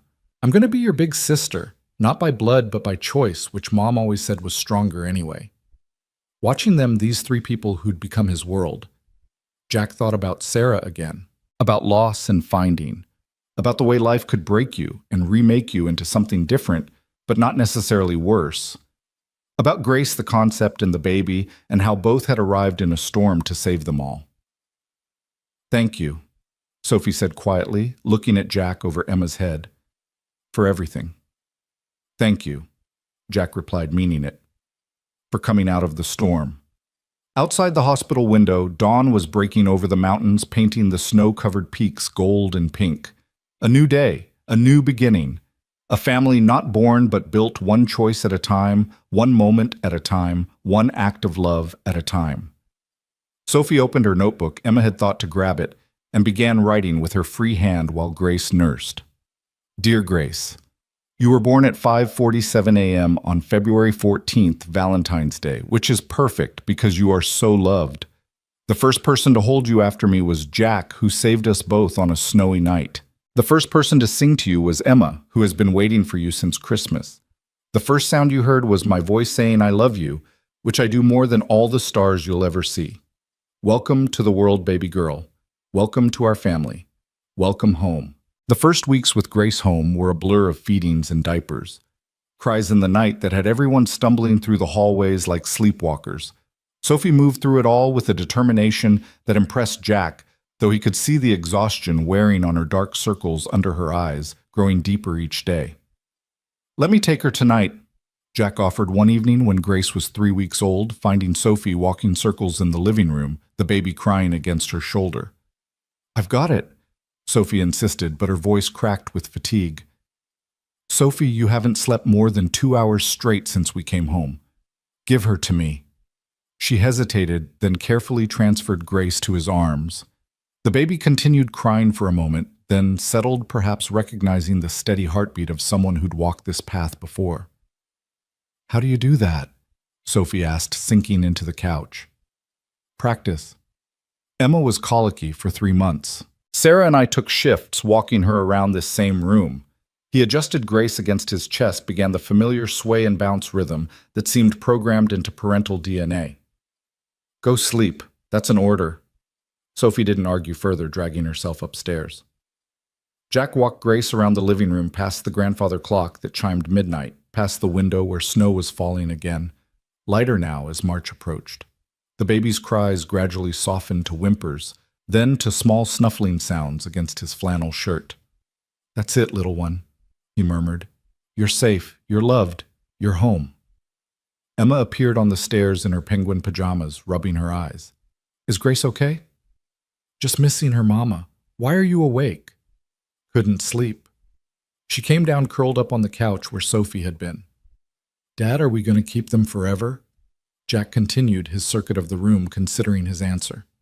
"I don't know about forever, but for as long as they need us." "What if we need them too?" The question hung in the air like a challenge to everything Jack had told himself about temporary arrangements and helping out. Because the truth was, they did need Sophie and Grace. The house felt complete with them in it, like a clock with all its parts finally working in synchronization. "Then I guess we'll figure it out together," he said finally. Emma seemed satisfied with this, watching him walk Grace until her eyes grew heavy. "Dad, I'm glad you stopped that night." "Me too, sweetheart. Mom would be glad too." Jack's throat tightened. Yeah, she would. By the time Grace finally settled into deep sleep, Emma had dozed off on the couch. Jack covered her with Sarah's quilt, then carried Grace upstairs to the nursery. Sophie was passed out in her bed, one arm flung over her eyes, still fully dressed. He laid Grace in her crib, watched her for a moment to make sure she stayed settled, then carefully pulled a blanket over Sophie. In the hallway between their rooms, Jack stood for a moment listening to the quiet sounds of his household sleeping. It felt right in a way things hadn't felt right in 2 years. Not a replacement for what he'd lost, but something new growing in the space grief had carved out. The next morning brought unexpected visitors. Jack was in his workshop when he heard car doors slam multiple voices. Through the window, he saw not the Reeds' expensive sedan, but 2 younger people getting out of a beat-up Honda. Sophie's voice from the porch was shocked. "Melissa, Tony." Jack came out to find Sophie being embraced by a young woman who looked enough like her to be a sister, while a lanky boy hung back, hands shoved in his pockets. "Your parents have been telling everyone you lost your mind and ran away," Melissa was saying. "But Mrs. Chen at the church told me where you really were." "Sophie, why didn't you call me?" I thought you'd side with them." "I'm your sister. I don't care what Mom and Dad say, you're my sister." The boy Tony apparently finally spoke. "Is it true you had the baby?" "Yeah." Sophie's voice was defensive. "Grace. Her name is Grace." "Can we see her?" Sophie looked at Jack, uncertain. He nodded. "Bring them in. Emma's giving her a bottle in the kitchen." The kitchen was chaos within minutes. Melissa, who turned out to be Sophie's older sister by 2 years, immediately fell in love with Grace. Tony, 17 and clearly overwhelmed, stood awkwardly by the door until Emma took pity on him and started showing him her rock collection. "She's beautiful," Melissa said, cradling Grace with practiced ease. "She looks just like you did as a baby." "You remember that?" "I remember everything, including how Mom and Dad acted when you told them you were pregnant." Melissa's face hardened. "It was wrong, Sophie. What they did was wrong. They were protecting the family reputation." "Bullshit." The word cracked like a whip. "They were protecting themselves, their image. They're standing at the country club." Tony had moved closer, peering at Grace with curiosity. "She's so small." "All babies are small, dummy," Melissa said, but her tone was affectionate. "I know that. I didn't think about Sophie being a mom. She's only a year older than me." Sophie reached out and took her brother's hand. "I didn't think about it either until it happened. But Tony, she's not a mistake. She's not what Mom and Dad said she was." "I know." His voice was quiet. "I told them that. That's why they grounded me." "You stood up to them." "Someone had to. After you left, the house got really quiet, like scary quiet. Mom cries when she thinks no one's watching. Dad just works all the time." He shrugged, trying for casual and missing. "It sucks." Melissa handed Grace back to Sophie. "We can't stay long. If they find out we came here, they'll kick you out too." "Maybe. Probably." Melissa met Sophie's eyes. "But you're my sister. Grace is my niece. That matters more than their approval. They stayed for 2 hours, Melissa catching Sophie up on family news, Tony playing some complicated card game with Emma that seemed to involve a lot of shouting. Jack made sandwiches, observing the siblings seeing the shapes of the family Sophie had lost. As they prepared to leave, Melissa pulled Jack aside. "Thank you for taking care of her. She needed someone, and we failed her. She's taking care of herself. We're just providing space for her to do it." "It's more than that." Melissa glanced at Sophie, who was showing Tony how to hold Grace. "She's different, stronger. Before, with our parents, she was always trying to be perfect to earn their love. Here, she just is." "She's remarkable," Jack said simply. "Yeah, she always was. Parents just couldn't see it." After they left with promises to visit again and secret phone numbers exchanged, Sophie sat in the rocking chair with Grace, tears streaming down her face. "They came," she kept saying. "They actually came." "Family shows up," Emma said, matter-of-fact as always. "The real kind, anyway." That evening, while Sophie nursed Grace and Emma did homework at the kitchen table, Jack's phone rang. The number was unfamiliar. "Mr. Turner, this is Daniel Morrison from Morrison Keller and Associates. Lawyers." Jack's stomach clenched. "Yes. I'm representing William and Patricia Reed in the matter of their daughter Sophia Reed and their granddaughter. We need to discuss arrangements for the child." "What kind of arrangements?" "My clients are prepared to offer a substantial sum for legal guardianship of the infant. They feel, given their daughter's age and circumstances, that this would be in everyone's best interest." Jack's hand tightened on the phone. "They want to buy Grace." Sophie's head snapped up from across the room, eyes wide with panic. "That's a crude way of putting it. They want to provide for their granddaughter's future. And Sophie would be free to pursue her education and life goals without the burden of single motherhood." "I see. And what does Sophie think about this generous offer? We haven't approached Miss Reed directly. We thought it best to go through you as the current housing provider." Jack looked at Sophie, who was clutching Grace tight, shaking her head violently. "Mr. Morrison, you can tell the Reeds that Grace is not for sale. Neither is Sophie's motherhood. If they want a relationship with their granddaughter, they can start by accepting their daughter. Good evening." He hung up before the lawyer could respond. "They want to take her," Sophie whispered. "They want to take my baby." "They can't. You're her mother. You're an adult. They have no legal grounds." "They have money, lawyers, connections." Jack crossed the room, knelt in front of the rocking chair. Sophie, look at me. "They cannot take Grace. I won't let them." "How can you stop them?" "Because I know every judge in this county. Because Sarah's uncle is the district attorney. Because this community protects its own, and you're one of ours now." He put his hand over hers where it rested on Grace's back. "Because I will fight them with everything I have before I let them destroy what you've built here." Emma had abandoned her homework to stand beside Sophie's chair. "Me too. I'll fight too." "We all will," Jack said firmly. That night, Sophie wrote in her notebook for longer than usual. Jack could hear her pen scratching across paper until well past midnight. In the morning, he found her at the kitchen table, notebook closed in front of her. "I've been thinking," she said, "about the future." Jack poured coffee, waited. "I can't live here forever. It's not fair to you and Emma." "Sophie, let me finish. I need to go to school, get a degree, build something stable for Grace." "But," she looked up at him, "I don't want to leave. This place, you and Emma, you're the only real family Grace and I have now. So don't leave. It's not that simple." "Why not?" Jack sat across from her. "There's a community college in Montpelier, 30-minute drive. They have a nursing program. I looked it up." Sophie stared at him. "You looked it up?" "Emma did, actually. She's convinced you should be a nurse because you're good at taking care of people." "I can't afford financial aid, grants for single mothers, work-study programs." "Sophie, if you want to go to school, we'll find a way." "And Grace? We'll figure it out. Emma's in school most of the day. I work from home. Mrs. Thompson next door used to run a daycare, might be willing to watch Grace a few hours a day." He leaned forward. "Stop looking for reasons it won't work and start looking for ways it will." Sophie's eyes filled with tears. Why are you doing this, really? Jack thought about the real answer beneath all the practical reasons. Because you belong here. Both of you. Because Emma needs you, and maybe I do too. Because Sarah would have loved you and would have already had your whole life planned out, probably with color-coded schedules and labeled folders. Sophie laughed through her tears. I found some of those folders. She was very organized.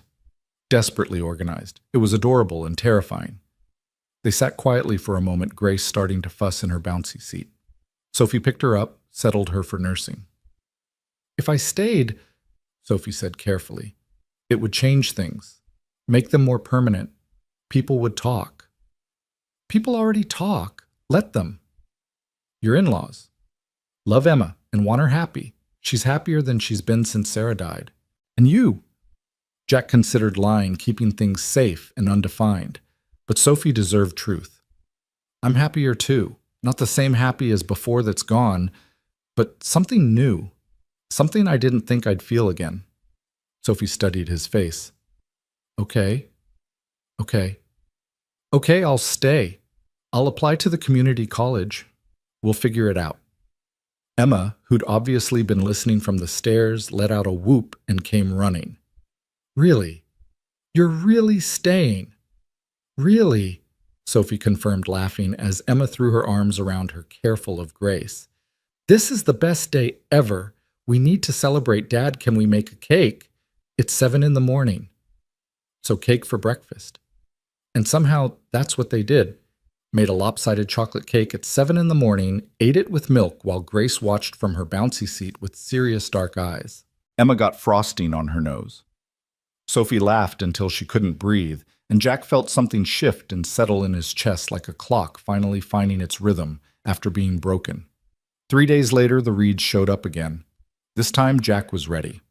William Reed stood on the porch with his lawyer Patricia behind them, looking pale and drawn. Sophie was upstairs with Grace, but Jack had called Sarah's uncle, District Attorney Tom Mitchell, who stood beside him. Mr. Reed, Tom said pleasantly, I hear you're trying to buy your granddaughter. William's face flushed. That's not, we're trying to ensure she has proper care. She has proper care. I've been out here myself, seen the setup. Sophie's doing a fine job. She's 18, and legally an adult, making her own decisions, raising her daughter with help from good people. Tom's voice hardened. Now you can either accept that and try to build a relationship with your daughter and granddaughter, or you can keep pushing this and find out just how unfriendly this county can be to outsiders who try to break up families. The lawyer whispered urgently to William, who looked like he wanted to argue, but thought better of it. Patricia stepped forward suddenly. Can I see her, the baby? Everyone turned to look at her. Patricia, William started. I just want to see her, Patricia said, and for the first time she looked less like a perfect political wife and more like a grieving grandmother. Please. Jack looked up at the window where Sophie stood, watching Grace in her arms.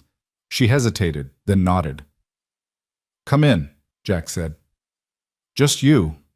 Patricia followed him inside, William sputtering on the porch. Sophie came downstairs slowly, Grace awake and alert in her arms. Hi, Mom, Sophie said quietly. Patricia's composure crumbled entirely. Oh, Sophia, she's beautiful. Do you want to hold her?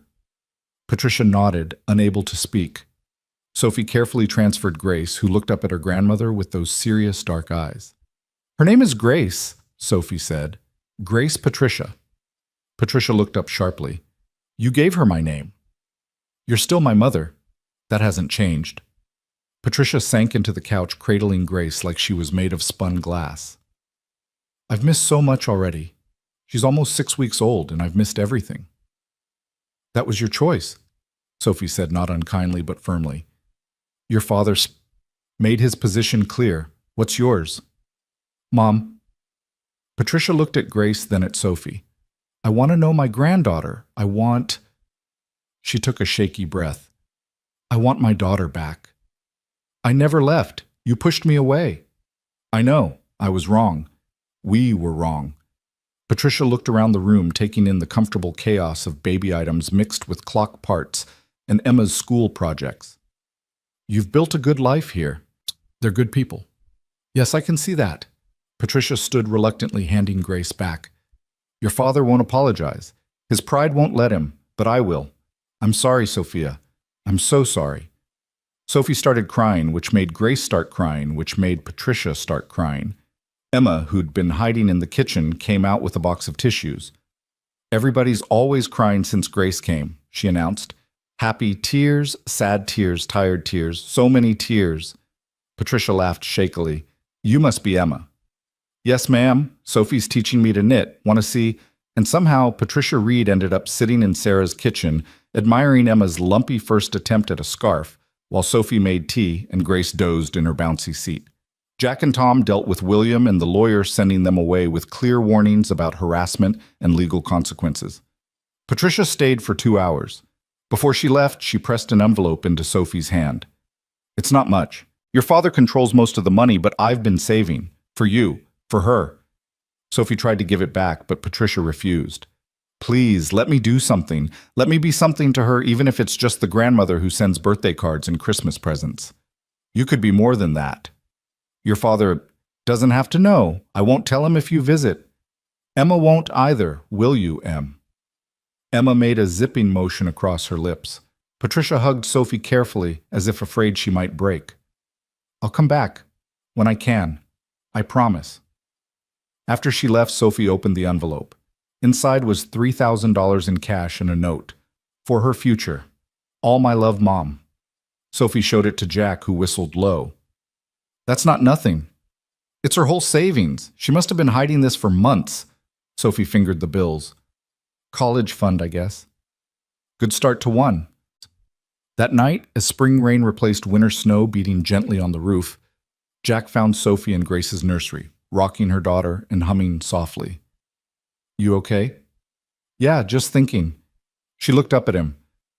My mom looked old today. Older than 2 months should have made her. Regret ages people. Do you think she meant it about coming back? I think she meant it in the moment. Whether she follows through, Jack shrugged. That's up to her. I used to dream about them accepting Grace, accepting me. Now I realize I don't need their acceptance. I have this. She gestured to the room, the house beyond it. I have everything I need. Sophie, I know what you're going to say, that this is temporary, that I need to build my own life. But Jack, what if this is my life? What if this is what I'm building? Jack didn't have an answer for that. Or maybe he did, but wasn't ready to voice it. The shape of it sat between them unspoken, but understood. Over the next week, spring arrived, properly melting the last stubborn snow and coaxing green from the dormant earth. Sophie applied to the community college nursing program for fall admission. Emma taught Grace to smile, spending hours making faces until the baby's mouth curved in unmistakable joy. Jack fixed clocks and watched his makeshift family flourish, feeling like he was coming back to life, along with the garden Sophie had started in the backyard. Patricia visited twice more always when William was traveling for business. She brought baby clothes and toys, held Grace for hours, and slowly, carefully rebuilt a bridge to her daughter. The second visit, she brought Melissa, and the sisters spent the afternoon in the garden while Patricia and Emma baked cookies. This is weird, Emma said carefully, measuring flour. Good, weird, but weird. Most good things are weird at first, Patricia replied, showing Emma how to cream butter and sugar properly. Tony came on his own once, driving his battered Honda, looking older than his 17 years. He held Grace awkwardly, but with determination, letting her grab his finger with her tiny fist. She's strong, he said, surprised. Like her mama, Sophie replied. Sophie, I'm sorry. About Mom and Dad. About not standing up for you sooner. You were 16. What could you have done? Something, anything, more than I did. Sophie hugged her brother carefully, Grace between them. You're here now. That's what matters. By May, Grace was sleeping through the night mostly. Sophie had been accepted to the nursing program with a partial scholarship. Emma had won the school science fair with a project about clock mechanisms that Jack had helped her build. Life had developed a rhythm, a pattern, a comfortable predictability that Jack had thought was gone forever, which is why he should have known something would disrupt it. The disruption came in the form of a man standing on their porch on a Tuesday evening, young and athletic with the kind of good looks that belonged on college recruitment posters. "Can I help you?" Jack asked, not opening the screen door. "I'm looking for Sophie. Sophie Reed. And you are Ryan Chen. I'm Grace's father." Jack felt the world tilt slightly.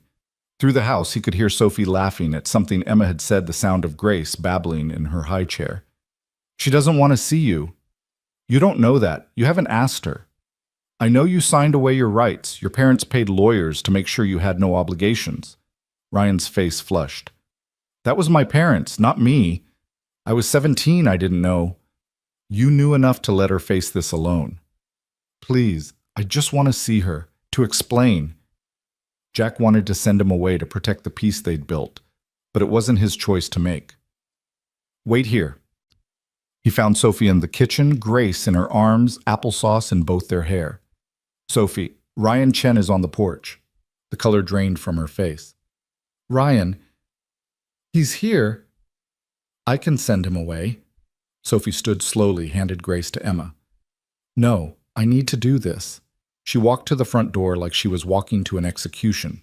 Jack stayed close, ready to intervene if needed. Ryan stood when he saw her, his eyes going immediately to her no longer pregnant body. "Sophie, you look good. What do you want Ryan to apologize, to explain?" He shifted nervously. "To see her, the baby. Grace, her name is Grace." "Grace." He tested the name. "Can I see her Why, your parents made it very clear you wanted nothing to do with her." "My parents were wrong. I was wrong. Sophie, I was scared. 17 and headed to Syracuse on a full ride. My parents said they'd disown me if I acknowledged the baby. But I've been thinking about her, about you, every day." Sophie studied him for a long moment. "You're still at Syracuse?" "Yeah, sophomore year, running track." He paused. "I told my girlfriend about Grace. She said I needed to make things right." "Girlfriend," Sophie said flatly. "It's not like that. You and we weren't together even before you got me pregnant and abandoned me." Ryan flinched. "I deserve that." "You deserve worse." They stood in awkward silence. Then Grace's babbling carried from the kitchen, followed by Emma's laugh. "She sounds happy," Ryan said softly. "She is happy. We're happy. Sophie gestured to the house behind her. "My family." Ryan looked at Jack for the first time, really looked. "You're not—" "I'm a friend," Jack said. "Someone who gives a damn what happens to them." "Can I just see her? Once I won't ask for anything else." Sophie looked back at Jack, who shrugged. Her choice. "Once," she said. 5 minutes. She led Ryan to the kitchen where Emma was attempting to feed Grace more food, ending up on the floor than in the baby's mouth. "Grace," Sophie said softly, "there's someone here to see you." Ryan stopped in the doorway, staring at his daughter. Grace looked back at him with her serious dark eyes, his eyes, Jack realized. The resemblance was unmistakable. "She's perfect," Ryan whispered. "Yes, she is. She has my mom's eyes, my grandmother's. The ones your parents paid lawyers to make sure she'd never legally have." Ryan closed his eyes. "Sophie, I'm sorry. I'm so sorry." "Sorry doesn't change anything." "I know." He opened his eyes, looked at Grace again, then at Sophie. "I won't contest the adoption." "What adoption?" "When you get married, your boyfriend." He gestured at Jack. "When he adopts her. I won't fight it." Sophie laughed, sharp and bitter. "Jack's not my boyfriend. He's the man who found me freezing to death on the side of the road when I was 7 months pregnant. He took me in when my parents kicked me out and yours threatened me with lawyers." Ryan's face went white. "Your parents kicked you out. What did you think would happen, that they'd be thrilled their 18-year-old daughter was pregnant?" "I didn't think—" "No, you didn't. You didn't think about me at all." Emma had been watching this exchange with sharp eyes. Now she stood lifting Grace from her high chair. "You should go," Emma said to Ryan. "You're upsetting Sophie." "I'm not—" Ryan started, then stopped. A 12-year-old was protecting Sophie from him. The shame on his face was complete. Yeah, I should go. He pulled out his wallet, extracted several bills. For her, for Grace. Sophie didn't take it. We don't need your money. Please, it's not much, but we don't need your money. Each word was carved from ice. Ryan put the money away slowly. Would it be okay if I sent things sometimes? Not to see her, just birthday presents. Christmas. Sophie looked at Grace, who was playing with Emma's necklace, oblivious to the drama around her. I'll think about it. Ryan nodded, defeated. I really am sorry, Sophie, for all of it. He left quickly, almost running to his car. Sophie sank into a chair, shaking. You okay? Jack asked. I don't know. I thought I'd feel angry. I do feel angry, but also, she trailed off. Sad, relieved. He's not going to fight for her. He's not going to disrupt her life. She reached for Grace, who went to her happily babbling, Mama, mama. She's mine. Just mine. Ours, Emma corrected. She's ours. Sophie smiled shakily. Yeah, ours. That night after everyone was asleep, Jack stood in his workshop, unable to focus on the mantel clock that needed repair. He kept thinking about Ryan's assumption that he and Sophie were together, that he would adopt Grace. The idea should have been ridiculous.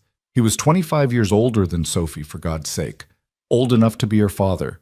But the way they lived, the way they moved around each other, the way they were raising the girls together, it did look like a family.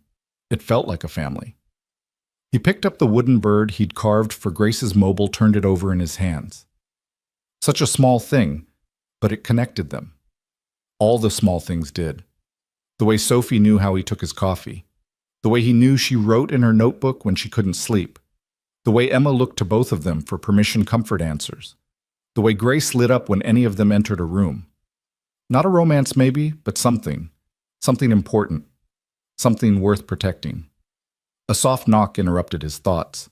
Sophie stood in the doorway in one of Sarah's old robes, notebook in hand. Couldn't sleep. Grace is actually sleeping for once. My mind won't stop. About Ryan. About everything. She came into the workshop, touched the clocks lining the shelves. Do you ever wonder what would have happened if you hadn't stopped that night? Don't. Don't what? Don't go down that road. It leads nowhere good. But you're here. Grace is here. That's what matters. Sophie picked up one of his tools, a tiny screwdriver. Ryan thought we were together. I know. Everyone probably thinks that. Probably. Doesn't it bother you? Jack considered his words carefully. What bothers me is the idea of you leaving because you're worried about what people think. I'm not leaving. Good. They stood quietly, surrounded by the ticking of multiple clocks, none quite in sync. I've been writing Grace about today, Sophie said finally. About meeting her biological father. I want her to know he came, that he saw her and thought she was perfect. That's generous of you. It's not for him, it's for her. Someday she'll ask, and I want to have answers that don't make her feel unwanted. She'll never feel unwanted. Not with you as her mother. Sophie's eyes filled. Do you really think I'm a good mother? I think you're an extraordinary mother. I watch you with her Sophie. The patience, the love, the way you put her needs before everything else. That's what good mothers do. I learned from Sarah. You never met Sarah? No, but I live in her house. I see her organization systems, her note-taking, her careful plans. I see how she raised Emma confident and kind and brave. I see how she loved you in all the pictures, all the little touches throughout this place. Sophie met his eyes. I learned from her ghost. Jack's throat was too tight to speak. Sophie stepped closer, rose on her toes, and kissed his cheek softly. Thank you, she whispered, for stopping, for everything. Then she was gone, leaving Jack alone with his clocks and his thoughts and the lingering warmth of her lips on his cheek. Summer arrived with a vengeance that year, turning Vermont into a green paradise that made everyone forget the brutal winter. Sophie started her classes at the community college in June, taking 2 summer courses to get a head start. Every morning, she'd kiss Grace goodbye, leave, detailed instructions for Jack that he didn't need, but pretended to study and drive off in the used Honda Civic they'd found for her. Patricia had contributed another $1,000, slipping it to Sophie during one of her secret visits. "You sure you're okay with this?" Sophie asked for the 100th time that first morning. Grace balanced on her hip while Jack packed the diaper bag. "Sophie, I raised Emma through the baby years. I can handle Grace for a few hours. But your work can be done during her naps. Go. Learn. Become the nurse you're meant to be." She'd hugged him then, quick and fierce, before running to her car. Jack stood on the porch with Grace watching the dust trail disappear down the road. The baby grabbed his nose, babbling something that sounded almost like words. "Just you and me today, little bird," he said, using the nickname that had stuck since he'd carved her mobile. "Let's try not to burn the house down." The first week was an adjustment. Grace, now 5 months old, had decided that rolling was her new favorite activity. Jack would set her on her playmat, turn to adjust a clock mechanism, and find her 3 feet away gumming the leg of a chair. Emma helped in the afternoons, reading to Grace with dramatic voices that made the baby shriek with laughter. "She's going to be smart," Emma declared, watching Grace grab for the book. "Look, she already wants to turn the pages. She wants to eat the pages." Same difference. It was during the second week that Mrs. Thompson from next door stopped by, ostensibly to borrow sugar, but really to snoop. Jack knew the whole town was talking about their unconventional arrangement. "So the girl is in school now?" Mrs. Thompson asked, peering at Grace in her bouncy seat. "Sophie. Her name is Sophie, and yes, she's taking classes. And you're babysitting." "I'm helping. We're a household. We help each other." Mrs. Thompson's eyes narrowed with the kind of interest that meant this would be all over town by dinner. Sarah would find this all very interesting. Jack's jaw clenched. Sarah would have been the first to offer help. "Oh, I'm not criticizing, dear, just observing. The baby does look happy, and Emma seems to have taken to being a big sister." After she left, Jack sat with Grace on the porch, watching the summer clouds build over the mountains. "People are going to talk, little bird. About your mama, about me, about all of us. But you know what? Let them. We know who we are." Grace blew a spit bubble in response, which he took as agreement. Sophie came home that afternoon exhausted but exhilarated, full of stories about her anatomy professor and the other students, many of them also non-traditional, also fighting for second chances. "There's this woman, Maria, she's 42 with 3 kids. She said if she can do it, anyone can. And this guy, James, he was in the military using his GI benefits. Everyone has a story, Jack. Everyone's trying to rebuild something." She scooped Grace up, covering her with kisses while the baby squealed in delight. "Were you good for Jack?" "Of course you were. You're always good." "She tried to eat a clock gear," Emma reported from the kitchen. "Dad caught her just in time. She didn't, Grace." Sophie looked at Jack in alarm. "She didn't actually eat it, just gummed it a little. It's been thoroughly sanitized." Sophie shook her head, but she was smiling. "You're going to give me gray hair, little bird." The nickname in Sophie's mouth made something warm bloom in Jack's chest. Their little bird, their shared vocabulary expanding every day. July brought the town's annual Founders' Day festival, complete with parade craft booths and fireworks. Jack hadn't gone since Sarah died, but Emma begged, and Sophie's eyes lit up at the idea of Grace's first fireworks. She might sleep through them, Jack warned, but he was already planning their day. They went early to get good seats for the parade, spreading Sarah's old quilt on the grass in the park. Grace, dressed in a tiny sundress Patricia had sent, sat in Sophie's lap, wide-eyed at all the activity. Emma wore her hair in the French braid Sophie had taught her, looking older and happier than Jack had seen her in years. "Turner?" "Jack Turner." Jack turned to find Tom Mitchell approaching with his wife Linda, both beaming. "Tom, Linda, you remember Sophie and Grace?" "Of course. How are the classes going, dear?" Linda asked Sophie. "Wonderful, exhausting, but wonderful." "And this little angel?" Linda reached for Grace, who went willingly, always social. "She's getting so big." They chatted easily, other families stopping to say hello to coo over Grace to ask Sophie about school. Jack noticed the way Sophie gradually relaxed, realizing she was being accepted not as a scandal, but as a neighbor. The parade was typical small-town Vermont fire trucks, the high school marching band, local businesses with makeshift floats. Grace was entranced by the colors and sounds, only fussing when a fire truck's horn was too loud. Emma caught candy thrown from the floats, carefully selecting the best pieces to save for later. "This is perfect," Sophie said quietly to Jack as the parade wound down. "I never had this growing up. Everything was always so formal, so structured. This is chaotic, real. This is real."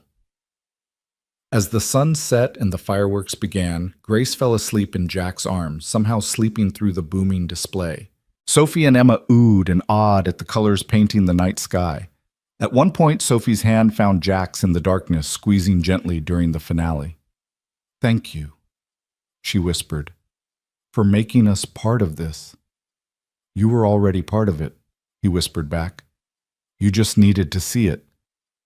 The drive home was quiet, both girls dozing in the back seat, Grace secure in her car seat between them.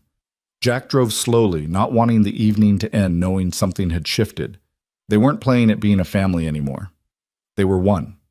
August brought a heat wave that had everyone seeking shade and water. Jack set up a kiddie pool in the backyard where Grace could splash while Sophie studied and Emma practiced her diving rolls that mostly resulted in belly flops. It was during one of these lazy afternoons that Sophie got the call that changed everything. She was reviewing notes for an upcoming exam. Grace napping in her portable crib under the big oak tree when her phone rang. Jack watched her face go white as she listened. Yes, I understand. Okay, thank you for calling." She hung up, stared at the phone like it might bite her. "Sophie, what is it?" "That was Melissa. Dad had a heart attack. He's in surgery." Jack moved to her immediately. "How bad?" "Bad, really bad. They don't know if—" She stopped, tears starting to fall. "I should hate him. He threw me out, but he's still my father. You should go." "What?" "To the hospital. You should go." "Jack, he doesn't want me there." "But you need to be there. For you, not for him." Sophie looked at Grace sleeping peacefully. "I can't take her there, into that." "I'll keep her. Emma can help." "Go, Sophie." She stood uncertainly. "Are you sure?" "Go, take my truck. It's more reliable than your car for the distance." Sophie kissed Grace's sleeping head, hugged Emma, then surprised Jack by throwing her arms around him. "I don't know what I'd do without you," she whispered against his chest. "You won't have to find out. Now go." She drove away in his truck and Jack settled in for what he knew would be a long wait. Grace woke an hour later, fussing for her mother. Jack walked her around the house, showing her the clocks, telling her stories about each one. Emma helped by singing every Disney song she knew, which was considerable. "Is Sophie's dad going to die?" Emma asked that evening as they ate dinner, Grace in her high chair throwing more peas than she ate. "I don't know, sweetheart. If he dies, will Sophie be sad?" "Probably. Relationships are complicated. You can be angry with someone and still love them." Emma considered this. "Like how I was mad at Mom for dying but still loved her." Jack's heart clenched. "Yeah, Em. Exactly like that." Sophie called around 10 that night. "He made it through surgery. Triple bypass. He's in the ICU." "That's good. How are you?" "I don't know. Mom fell apart when she saw me. Melissa and Tony are here. We're all just waiting." "Did you see him?" "No. Mom went in. Only one at a time. She said he asked for me, but I think she was lying to make me feel better." "Maybe not. Maybe." She sighed. "I should come home. Grace is fine. She's asleep. We've got her. Stay as long as you need." There was a long pause. "Home. I said I should come home." "Yeah, you did." "That's what it is now, isn't it? Home." "Yeah, Sophie. It's home." She came back 2 days later exhausted and emotionally drained. Her father was stable but facing a long recovery. He'd been awake when she finally saw him, had looked at her for a long moment before saying, "You look like your mother at that age." "That's all?" Jack asked as Sophie recounted the visit. "That's all. But Mom said it's the first thing he said about me without anger since I left." "Maybe it's a start." "Maybe." Grace nearly turned herself inside out with joy when Sophie walked through the door, reaching desperately for her mother while babbling "Mama, mama, ma" at top volume. "I missed you too, little bird," Sophie murmured, breathing in Grace's baby scent. "I missed you so much." The rest of August passed in a blur of Sophie's classes, Grace learning to sit up on her own, and Emma preparing for 7th grade with a mix of excitement and dread.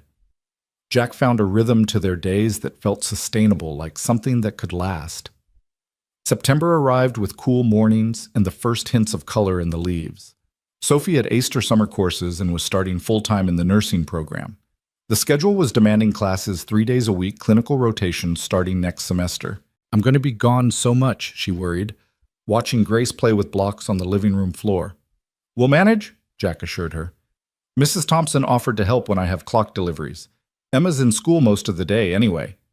"But," Sophie, stop looking for problems. "You're doing this for Grace, for your future. We all understand that." What he didn't say was that he was already dreading the day she wouldn't need them anymore, when her degree would give her options beyond a cabin in Vermont with a broken clockmaker and his daughter. It was Emma who brought up what Jack had been avoiding. "Dad, are you in love with Sophie?" They were working on Emma's science project, something about photosynthesis that required far too many bean plants. Jack nearly dropped the pot he was holding. "What, Em, no? Sophie, she's family, but not like that." Emma gave him a look that was pure Sarah skeptical and knowing. "Dad, you smile different when she's around." "I smile the same." "No, you don't. You smile real smiles now, not the fake ones you did after Mom died." Jack set down the pot, sat beside his too perceptive daughter. Sophie's 19 years old. So I'm 44, I'm old enough to be her father."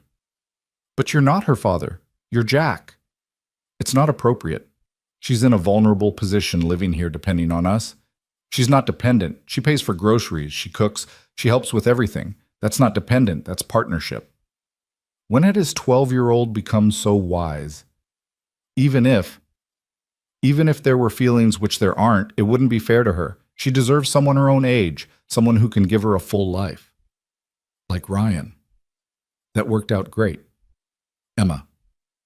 "Dad, I'm not saying you should marry her tomorrow. I'm just saying, maybe stop deciding what she deserves and ask her what she wants." Before Jack could respond, Sophie and Grace came in from their walk, both pink-cheeked from the cool air. Grace reached for Jack immediately, and he took her, feeling her solid weight, her trust. "Bean plants," Sophie said, seeing their project. "I did this same experiment in high school, made my parents keep 30 plants in the kitchen window." She helped Emma label the containers, talking about variables and controls, and Jack watched them, his daughter and this young woman who'd become so essential to their lives. Emma caught his eye and mouthed, "See," before turning back to Sophie with a question about photosynthesis rates. That night, unable to sleep, Jack found himself in Sarah's craft room. Sophie's room now, though Sarah's presence lingered. Sophie had integrated herself carefully, respectfully, her few possessions mixed with Sarah's abandoned projects. On the dresser sat a photo Emma had taken of all 4 of them at the Founders' Day festival, faces bright with laughter and firelight. "What would you tell me to do, Sarah?" he whispered to the empty room. "Would you tell me I'm being foolish, that I'm too old, too damaged, or would you tell me to stop overthinking and just be happy?" No answer came, but through the wall he could hear Sophie singing softly to Grace the same lullaby she'd sung that first night. The sound was answer enough. Life was happening whether he was ready or not. October painted Vermont in glory, the mountains becoming a patchwork of gold and crimson. Sophie was deep in her studies, the dining table permanently covered in textbooks and notes. Grace had started crawling a development that turned the house into an obstacle course of baby gates and relocated breakables. "She's like a tiny tornado," Emma complained, finding Grace once again heading for her rock collection. A very cute tornado, but still. It was a Tuesday afternoon when everything shifted again. Jack was in his workshop, Emma at school, Grace napping, and Sophie supposedly in class. But he heard her car pull up too early, and something in the way she slammed the door made him set down his tools. He found her in the kitchen crying silently over a cup of tea she hadn't touched. "Sophie, what happened?" She looked up, eyes red and swollen. I failed my anatomy exam, failed it completely. 38%. Oh, Sophie. I studied so hard, Jack. So hard. But I couldn't remember anything. I sat there looking at the questions, and it was like I'd never seen any of it before. She put her head in her hands. I'm not smart enough for this. Jack sat beside her, fought the urge to pull her into his arms. You're exhausted. When's the last time you got a full night's sleep? Grace has been teething. I know, but Sophie, you can't do everything. Study all night, care for Grace, help with the house. Something has to give. But I have to do it all. That's what being a mother means. No, that's what being alone means. You're not alone. She looked at him, then really looked, and something in her expression made Jack's heart race. I'm not alone, she repeated softly. No, you have us. You have me. The words carried more weight than he'd intended, but he didn't take them back. Sophie reached out, took his hand. I know. God, Jack, I know. You've been... She stopped searching for words. You've been everything. Father figure, friend, co-parent to Grace. Everything. The word father figure stung more than it should have. Is that how she saw him? You can retake the exam, he said, changing the subject. Talk to your professor, explain about being a single mother. They'll understand. Maybe. She squeezed his hand before letting go. I just feel so stupid. Everyone else seems to get it so easily. Everyone else doesn't have a baby. You're doing something extraordinary, Sophie. Cut yourself some slack. Grace woke, then, her cry cutting through the moment. Sophie stood to get her, but Jack was already moving. I'll get her. You review your notes. We'll figure out what went wrong. He brought Grace down, the baby immediately reaching for her mother. But instead of taking her, Sophie said, sit with us while I study both of you. So Jack sat with Grace on his lap, while Sophie spread out her anatomy textbook. He found himself genuinely interested as she explained what she was learning, and Grace seemed content to bang blocks together while they talked. When Emma came home from school, she joined them, asking questions that helped Sophie clarify concepts she'd been struggling with. You're not stupid, Emma declared after Sophie correctly identified all the bones in the skeletal system. You just need better study methods. Mom used to make up songs to remember things. Maybe that would help. They spent the evening creating ridiculous songs about anatomy, Emma and Jack coming up with increasingly absurd rhymes, while Sophie laughed until she cried for a different reason. Grace contributed by clapping offbeat and shrieking with joy. The femur is your thigh bone, the longest one you own, Emma sang to the tune of Twinkle, Twinkle, Little Star. The patella is your kneecap. It helps your joint to snap, Jack added, making Emma giggle. You're all insane, Sophie said, but she was smiling, and when she took her makeup exam the following week, she got an 82. Halloween came with its first real cold snap frost, silvering the grass in the mornings. Emma insisted on a group costume. They went as a clock. Jack Mother Time, Sophie, Baby New Year Grace, and a cuckoo bird. Emma. It was ridiculous and perfect, and when they won the contest at the community center, Emma's joy was infectious. We're the best family, she shouted, trophy held high. Sophie caught Jack's eye over Emma's head, and he saw his own thought reflected there. When had they become a family in Emma's mind? When had the pretense fallen away? November brought the first snow and Sophie's first clinical rotation at the local hospital. She was terrified the night before, trying on her scrubs multiple times, practicing taking blood pressure on Jack until his arm was sore. You're going to be wonderful, he told her, catching her hands to still them. You have the most important quality for a nurse, which is, you give a damn about everyone. That matters more than perfect technique.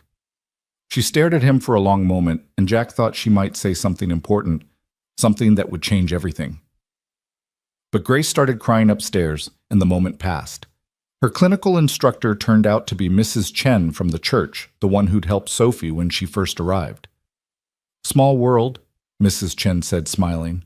I had a feeling I'd see you in this program. You did. Oh yes, you have the look. The ones who've been broken and put themselves back together, they make the best nurses. Sophie thrived in the clinical setting, coming home with stories of patients and procedures, eyes bright with purpose. Jack loved watching her find herself, even as he worried about what would happen when she no longer needed the safety of their home. It was the week before Thanksgiving when Patricia called Sophie in tears. Your father's had a setback, another heart attack. Smaller, but Sophie, he's asking for you. This time, Sophie didn't hesitate. We'll all come. Also, my family, Jack, Emma, Grace, will all come. The drive to Woodstock was quiet. Grace fussing in her car seat. Emma reading in the back, Sophie rigid with tension beside Jack. It'll be okay, Jack said quietly. You don't know my father. No, but I know you. You're strong enough for this. William Reed looked small in the hospital bed. Diminished in a way that had nothing to do with his illness and everything to do with choices and regret. His eyes found Sophie immediately, then moved to the baby in her arms. Is that her? This is Grace, your granddaughter. William's eyes filled with tears, shocking everyone. She looks like you did. Dad, I was wrong. The words came out strangled, forced through pride, thick as molasses. I was wrong, Sophia, about all of it. Sophie sank into the chair beside his bed, Grace on her lap. Dad, you don't have to. Yes, I do. I've been lying here thinking about dying, about what I'd leave behind, and all I could think was that I threw away my daughter for what? For reputation, for what people would think. He reached out a shaking hand toward Grace. Can I? Sophie hesitated, then placed Grace's tiny hand in her grandfather's. I'm sorry, William whispered. I'm so sorry. The rest of the visit was quiet, careful, everyone navigating the new territory of possible reconciliation. Patricia clung to Sophie and Grace like they might disappear. Melissa and Tony were there too, and suddenly the small hospital room was full of family reconnecting. Emma, meanwhile, had found the pediatric ward and was reading to sick children because of course she was. Jack found her there an hour later, surrounded by kids doing voices for the Gruffalo. Your daughter's amazing, a nurse told him. She just walked in and asked if anyone needed a story. She gets that from her mother, Jack said automatically, then realized he'd been thinking of Sophie, not Sarah. They stayed in a motel that night, 2 rooms side by side. After Emma and Grace were asleep, Sophie knocked softly on Jack's door. Can't sleep. Too much in my head. She sat on the uncomfortable motel chair. He apologized. My father actually apologized. How do you feel about that? I don't know. Relieved, angry that it took him almost dying, sad about all the time we lost. She pulled her knees up to her chest. Jack, what if they want us to move back? What if they want to be part of Grace's life now? What do you want? I want to stay in Vermont. I want to finish school. I want... She stopped, looked away. What? I want the life we have. Is that wrong? To choose the family we built over the one I was born into? Jack moved to sit beside her on the floor, their backs against the bed. It's not wrong. Family is more than blood. Sarah used to say that, didn't she? Emma mentioned it. All the time. She believed in chosen family and making room for people who needed it. He paused. She would have loved you, Sophie. Both of you. Sophie leaned her head against his shoulder. I wish I could have met her. You did in a way. Every time you use her recipe cards or sit in her rocking chair or love Emma the way you do, you're honoring her memory. They sat in comfortable silence, the sound of traffic outside, mixing with Grace's soft snoring from the porta-crib. Jack? Yeah. What are we? The question hung in the air, dangerous and necessary. What do you want us to be? Sophie lifted her head, turned to look at him. In the dim light from the parking lot, her eyes were very dark, very serious. I want us to be real. Not just circumstances, not just convenience. Real. Jack's heart was pounding so hard he was sure she could hear it. Sophie, I'm too old, yet. You're not. I'm 25 years older than you. So you deserve someone who can give you everything, adventure, travel, a long life together. I don't want adventure. I had adventure, it left me pregnant and alone on a highway. I want stability. I want someone who shows up. She reached out, touched his face gently. I want someone who stops for strangers in snowstorms. Sophie, I'm not asking for declarations or promises. I'm just asking, Can we stop pretending this is temporary? Can we just be what we are? Which is a family, a real family, however that looks, whatever that means. Jack caught her hand, held it against his cheek for a moment before lowering it, keeping it clasped in his. Okay. Okay. Okay, we're a family. We'll figure out the rest as we go. Sophie smiled, the kind of smile that transformed her whole face. Okay. They drove back to Vermont the next day, William's stable and improving bridges tentatively rebuilt. The mountains welcomed them home with fresh snow and brilliant sunshine, the kind of day that made everything seem possible. That evening, as they decorated for Thanksgiving, Emma looked at the four of them reflected in the window against the early dark and said, "This is going to be the best Thanksgiving ever." "Why's that?" Jack asked, lifting her so she could place the turkey decoration on top of the bookshelf. "Because everyone's here. Everyone who matters." Sophie caught Jack's eye and smiled that same transformative smile from the motel room. And Jack realized Emma was right. Everyone who mattered was here in this cabin that had seen so much loss and was now witnessing so much life. Grace babbled from her high chair, waving a wooden spoon like a conductor's baton. Sophie laughed and gave her a pot to bang. Emma started singing one of their anatomy songs badly off key. Jack stood in the middle of his kitchen, surrounded by noise and chaos and love, and thought about time, how it wasn't a line, but a circle, always bringing you back to what mattered if you were brave enough to stop and notice. "Jack," Sophie said, bringing him back to the present. "You okay?" "Yeah," he said, looking at his family, however unconventional, however unexpected. "I'm perfect." Thanksgiving morning dawned crisp and bright, the kind of day that made the snow sparkle like scattered diamonds. Sophie was up before anyone else, as had become her habit, but this time Jack found her in the kitchen, surrounded by Sarah's recipe cards, looking overwhelmed. "The turkey's too big, or the oven's too small, or I'm too incompetent to figure out basic geometry," she said without looking up. "You're attempting Sarah's famous herb-crusted turkey?" Emma asked. "She said it was tradition, and I thought I wanted to try." Sophie's voice cracked slightly. "But I don't want to ruin her memory by destroying her recipe." Jack moved beside her, looked at the recipe card with Sarah's precise handwriting. "She always complained about that turkey. Every year she'd swear she was going to make something simpler, and every year she'd make it anyway because Emma loved it." "I don't want to disappoint Emma." "You couldn't disappoint Emma if you tried." Jack picked up the card, studied it. "But this is a two-person job. Sarah always made me help, usually while complaining about my knife skills." They worked together in the pre-dawn quiet, Sophie following Sarah's instructions while Jack shared memories of past Thanksgivings. Grace woke around 6 and Jack brought her down in her sleep sack, settling her in her high chair with some crackers while they cooked. "Sarah used to say the secret was in the compound butter," Jack said, watching Sophie work herbs into soft butter with focused determination. "But really the secret was that she made everything with love." Sophie's hands stilled. "Do you think she would mind me using her recipes being in her kitchen?" "I think she would be grateful that someone was taking care of her family." Emma appeared as the sun was fully up, drawn by the smells. "It smells right," she said wonderingly, "like before." "Sophie's following Mom's recipe exactly," Jack told her. "Not exactly," Sophie admitted. "I added a little rosemary. My grandmother always said rosemary was for remembrance." Emma hugged Sophie tight around the waist. "Mom would like that." By noon, the house was full. Tom and Linda Mitchell arrived with pies.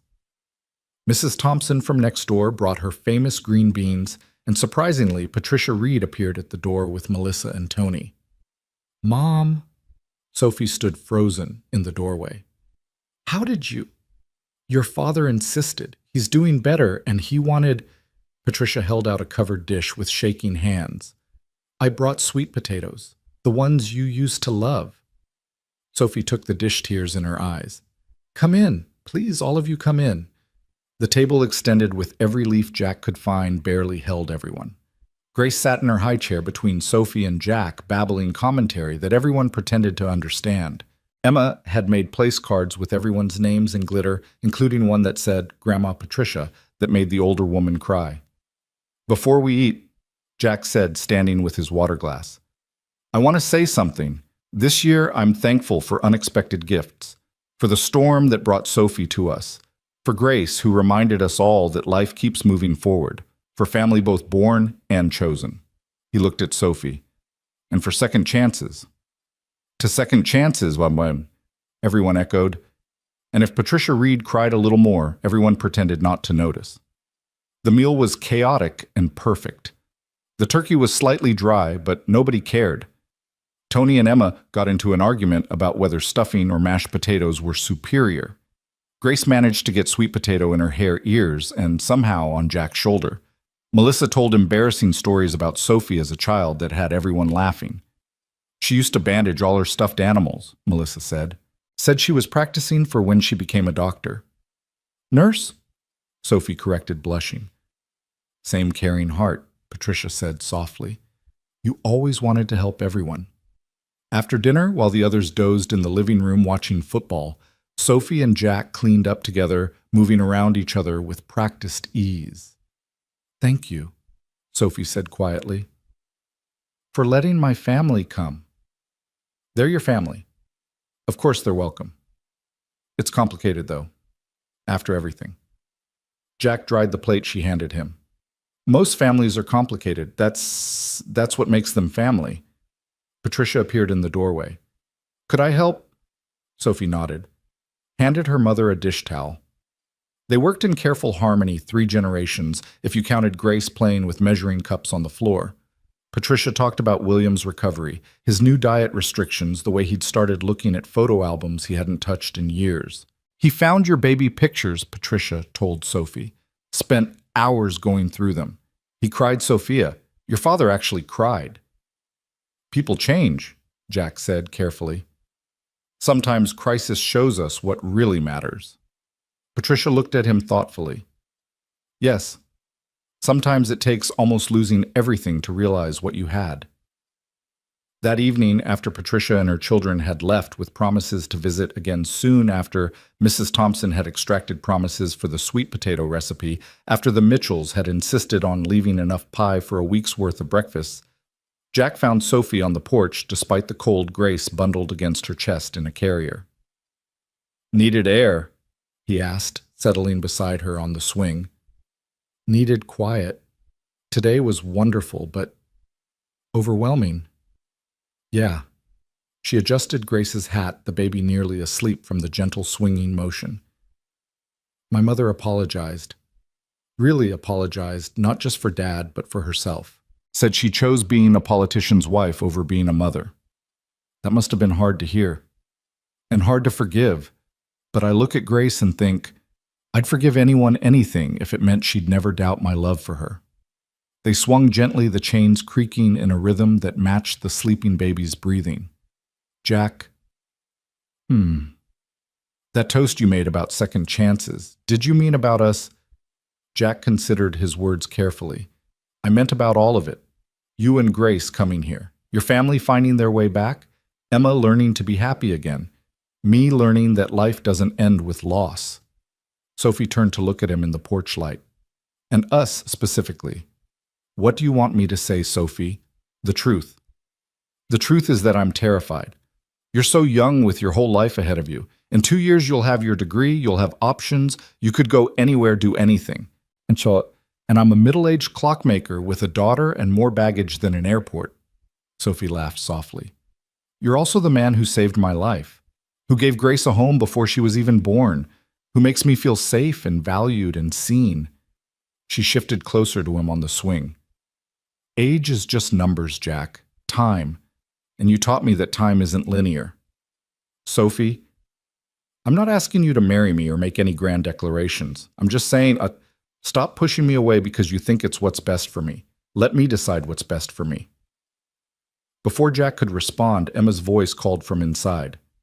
Dad, Sophie Grace is going to miss the lighting of the tree in town if we don't leave now. The moment broken, they gathered themselves for another tradition. The town tree lighting was magical. The whole community gathered in the square. Grace's eyes went wide at the lights, and she reached for them with chubby fingers babbling excitedly. Emma found her school friends and ran off to play checking back periodically like a mother hen. She's growing up. Sophie observed, watching Emma organize some kind of game with the younger kids. Too fast, Jack agreed. Seems like yesterday she was Grace's age. Time, Sophie said with a smile, never does what we want it to. The tree lit up suddenly, hundreds of lights blazing to life, and the crowd gasped collectively. Grace shrieked with joy, and Sophie lifted her higher to see better. Standing there in the crowd, surrounded by neighbors and friends holding the baby, while Sophie laughed at her reaction, Jack felt something settle in his chest. This was his family. However unconventional, however unexpected, this was his family. December arrived with a vengeance, snow falling steadily for 3 days straight. Sophie's finals were approaching, and she studied with an intensity that worried Jack. He'd find her at 3 a.m. surrounded by textbooks, Grace asleep in the bouncer beside her desk. "You need sleep," he'd tell her. "I need to pass these exams," she'd counter, but she'd let him lead her to bed, let him take Grace to the nursery. One night he found her crying over her pharmacology textbook. "I can't do this. It's too much. Everyone else has time to study properly, and I am trying to memorize drug interactions while teaching Grace not to eat crayons." Jack sat beside her, gently closed the textbook. "When's the exam?" 3 days. "Okay, here's what we're going to do. Emma and I will take Grace to my parents in Boston for the weekend. You'll have 3 solid days to study without interruption." "Jack, no, I can't ask." "You're not asking. I'm offering. Actually, I'm insisting. Your parents barely know about me." "They know enough. They know you make Emma happy. They know you've brought life back to the house." He hesitated. "They know you matter to me." Sophie looked at him for a long moment. "I matter to you. You know you do." "Do I? Because sometimes I think you're just enduring this situation until I can leave." "Sophie, no, let me finish. I see the way you look at me sometimes, like you want to say something but can't. I feel the way you pull back just when things feel close. And I understand you're scared. I'm scared too. But Jack, I'm not going anywhere. Not in 2 years, not in 10 years. This is my home. You're my—" She stopped, searching for words. "You're what?" "My person. You're my person, however that looks, whatever that means to you." Jack's carefully constructed walls crumbled. He pulled her into his arms, held her while she cried from exhaustion and frustration and something deeper. "You're my person too," he whispered into her hair. "That's what terrifies me." They took Grace to Boston that weekend. Jack's parents, who hadn't seen him truly smile in 2 years, were so thrilled by the baby and by their son's obvious happiness that they didn't ask the complicated questions. Emma entertained them with stories of baby Grace's adventures, and Grace charmed them by taking her first independent steps in their living room. "She walked," Emma screamed. "Dad, did you see? She walked." Jack had filmed it on his phone to show Sophie later. 3 wobbling steps from the coffee table to his father's outstretched arms, accompanied by delighted laughter from everyone. "She's a natural athlete," Jack's father declared, helping Grace stand again. "Going to be a runner like her." He trailed off, uncertain how to classify relationships in this unconventional family. "Like her grandpa Jack," Emma supplied easily. "Right, Grace." The baby babbled agreement, or maybe just nonsense, but it made everyone laugh. That night after the children were asleep, Jack's mother cornered him in the kitchen. "So Sophie, what about her?" "Don't play dumb with me, Jackson Turner. That girl is in love with you." "Mom." "And you're in love with her." "It's complicated." "Love always is." "But Jack, honey, you've been dead for 2 years. I watched you at Sarah's funeral, saw you disappear into yourself. And now you're alive again. That girl and that baby brought you back to life." "She's 19, Mom." "She's a mother. She's been through more than most people twice her age. And she looks at you like you hung the moon." His mother took his hands. "Sarah wouldn't want you to be alone, Jack. She'd want you to grab happiness wherever you found it." "How do you know what Sarah would want?" "Because I knew Sarah. She loved you more than anything except Emma, and she'd be the first to tell you to stop being an idiot and admit you love that girl." When they returned from Boston, Sophie had passed all her exams with flying colors. She met them at the door, glowing with accomplishment and relief. "I did it straight A's," Emma whooped and hugged her. Grace, newly mobile, toddled toward her mother with determination and Sophie scooped her up, covering her with kisses. "We have a surprise too," Emma announced. "Show her Dad." Jack pulled out his phone, showed Sophie the video of Grace's first steps. Sophie's eyes filled with tears. "I missed it. Her first steps, and I missed it." "You were securing her future," Jack said firmly. "That matters more than a few steps." "But, Sophie, there will be thousands of moments. You won't catch them all. No parent does." He touched her cheek gently, wiping away a tear. "But you're giving her something more important than perfect attendance. You're showing her that women can be strong and educated and still be wonderful mothers." Sophie leaned into his touch for a moment before Grace demanded attention, patting her mother's face with sticky hands. "Mama, Mama, Mama," Grace chanted her new favorite word. "That's right, baby girl. Mama's here." Christmas approached again, a full year since Sophie had arrived. This time they were prepared. The tree went up the first week of December, decorated with the previous year's homemade ornaments plus new ones. Grace's handprint and salt dough, a photo ornament of all four of them from Thanksgiving. Patricia came to visit alone this time, spending an afternoon teaching Sophie to knit properly while Grace napped. "I never taught you before," Patricia said sadly. "I was so focused on appearances, on being the perfect political family, I missed so much." "You're here now," Sophie said simply. "Yes, now when you don't need me anymore. I'll always need my mother, just differently than before." They were quiet for a moment, knitting needles, clicking rhythmically. "He loves you, you know," Patricia said suddenly. "Jack?" Sophie's hand stilled. "What makes you say that? The way he watches you when you're not looking, the way he lights up when you enter a room, the way he's built his whole life around keeping you and Grace safe and happy. It's complicated. The best things always are." Christmas Eve brought another snowstorm, gentler than the one that had brought Sophie to them, but still enough to coat the world in white. They attended the evening service at the church in town, Grace toddling down the aisle in her Christmas dress, stopping to show everyone her new walking skills. Mrs. Chen, who ran the Young Mothers program, pulled Sophie aside after the service. "I have something for you," she said, pressing an envelope into Sophie's hand. "The church has a scholarship fund for students in the nursing program. The board voted unanimously to award it to you for next semester." Sophie opened the envelope, gasped at the amount. "Mrs. Chen, this is too much. It's exactly enough. You're going to be an excellent nurse, Sophie. The community is investing in its future." That night, after Grace and Emma were asleep, Sophie found Jack in his workshop putting finishing touches on a wooden dollhouse he'd built for Grace. "It's beautiful," she said from the doorway. "She won't be able to play with it properly for another year at least, but I wanted," he shrugged, "I wanted her to have something that would last." Sophie came closer, ran her fingers over the perfectly carved details. "Like the clock you're teaching Emma to build. Traditions matter, having something made by someone who loves you, something that lasts beyond the moment that matters." "Jack." "Yeah." "Can I give you your Christmas present early?" "It's not Christmas yet." Sophie kissed him, not on the cheek, not quick and friendly, but really kissed him. For a moment, Jack stood frozen, then his arms came around her, pulling her closer. When they finally broke apart, both were breathing hard.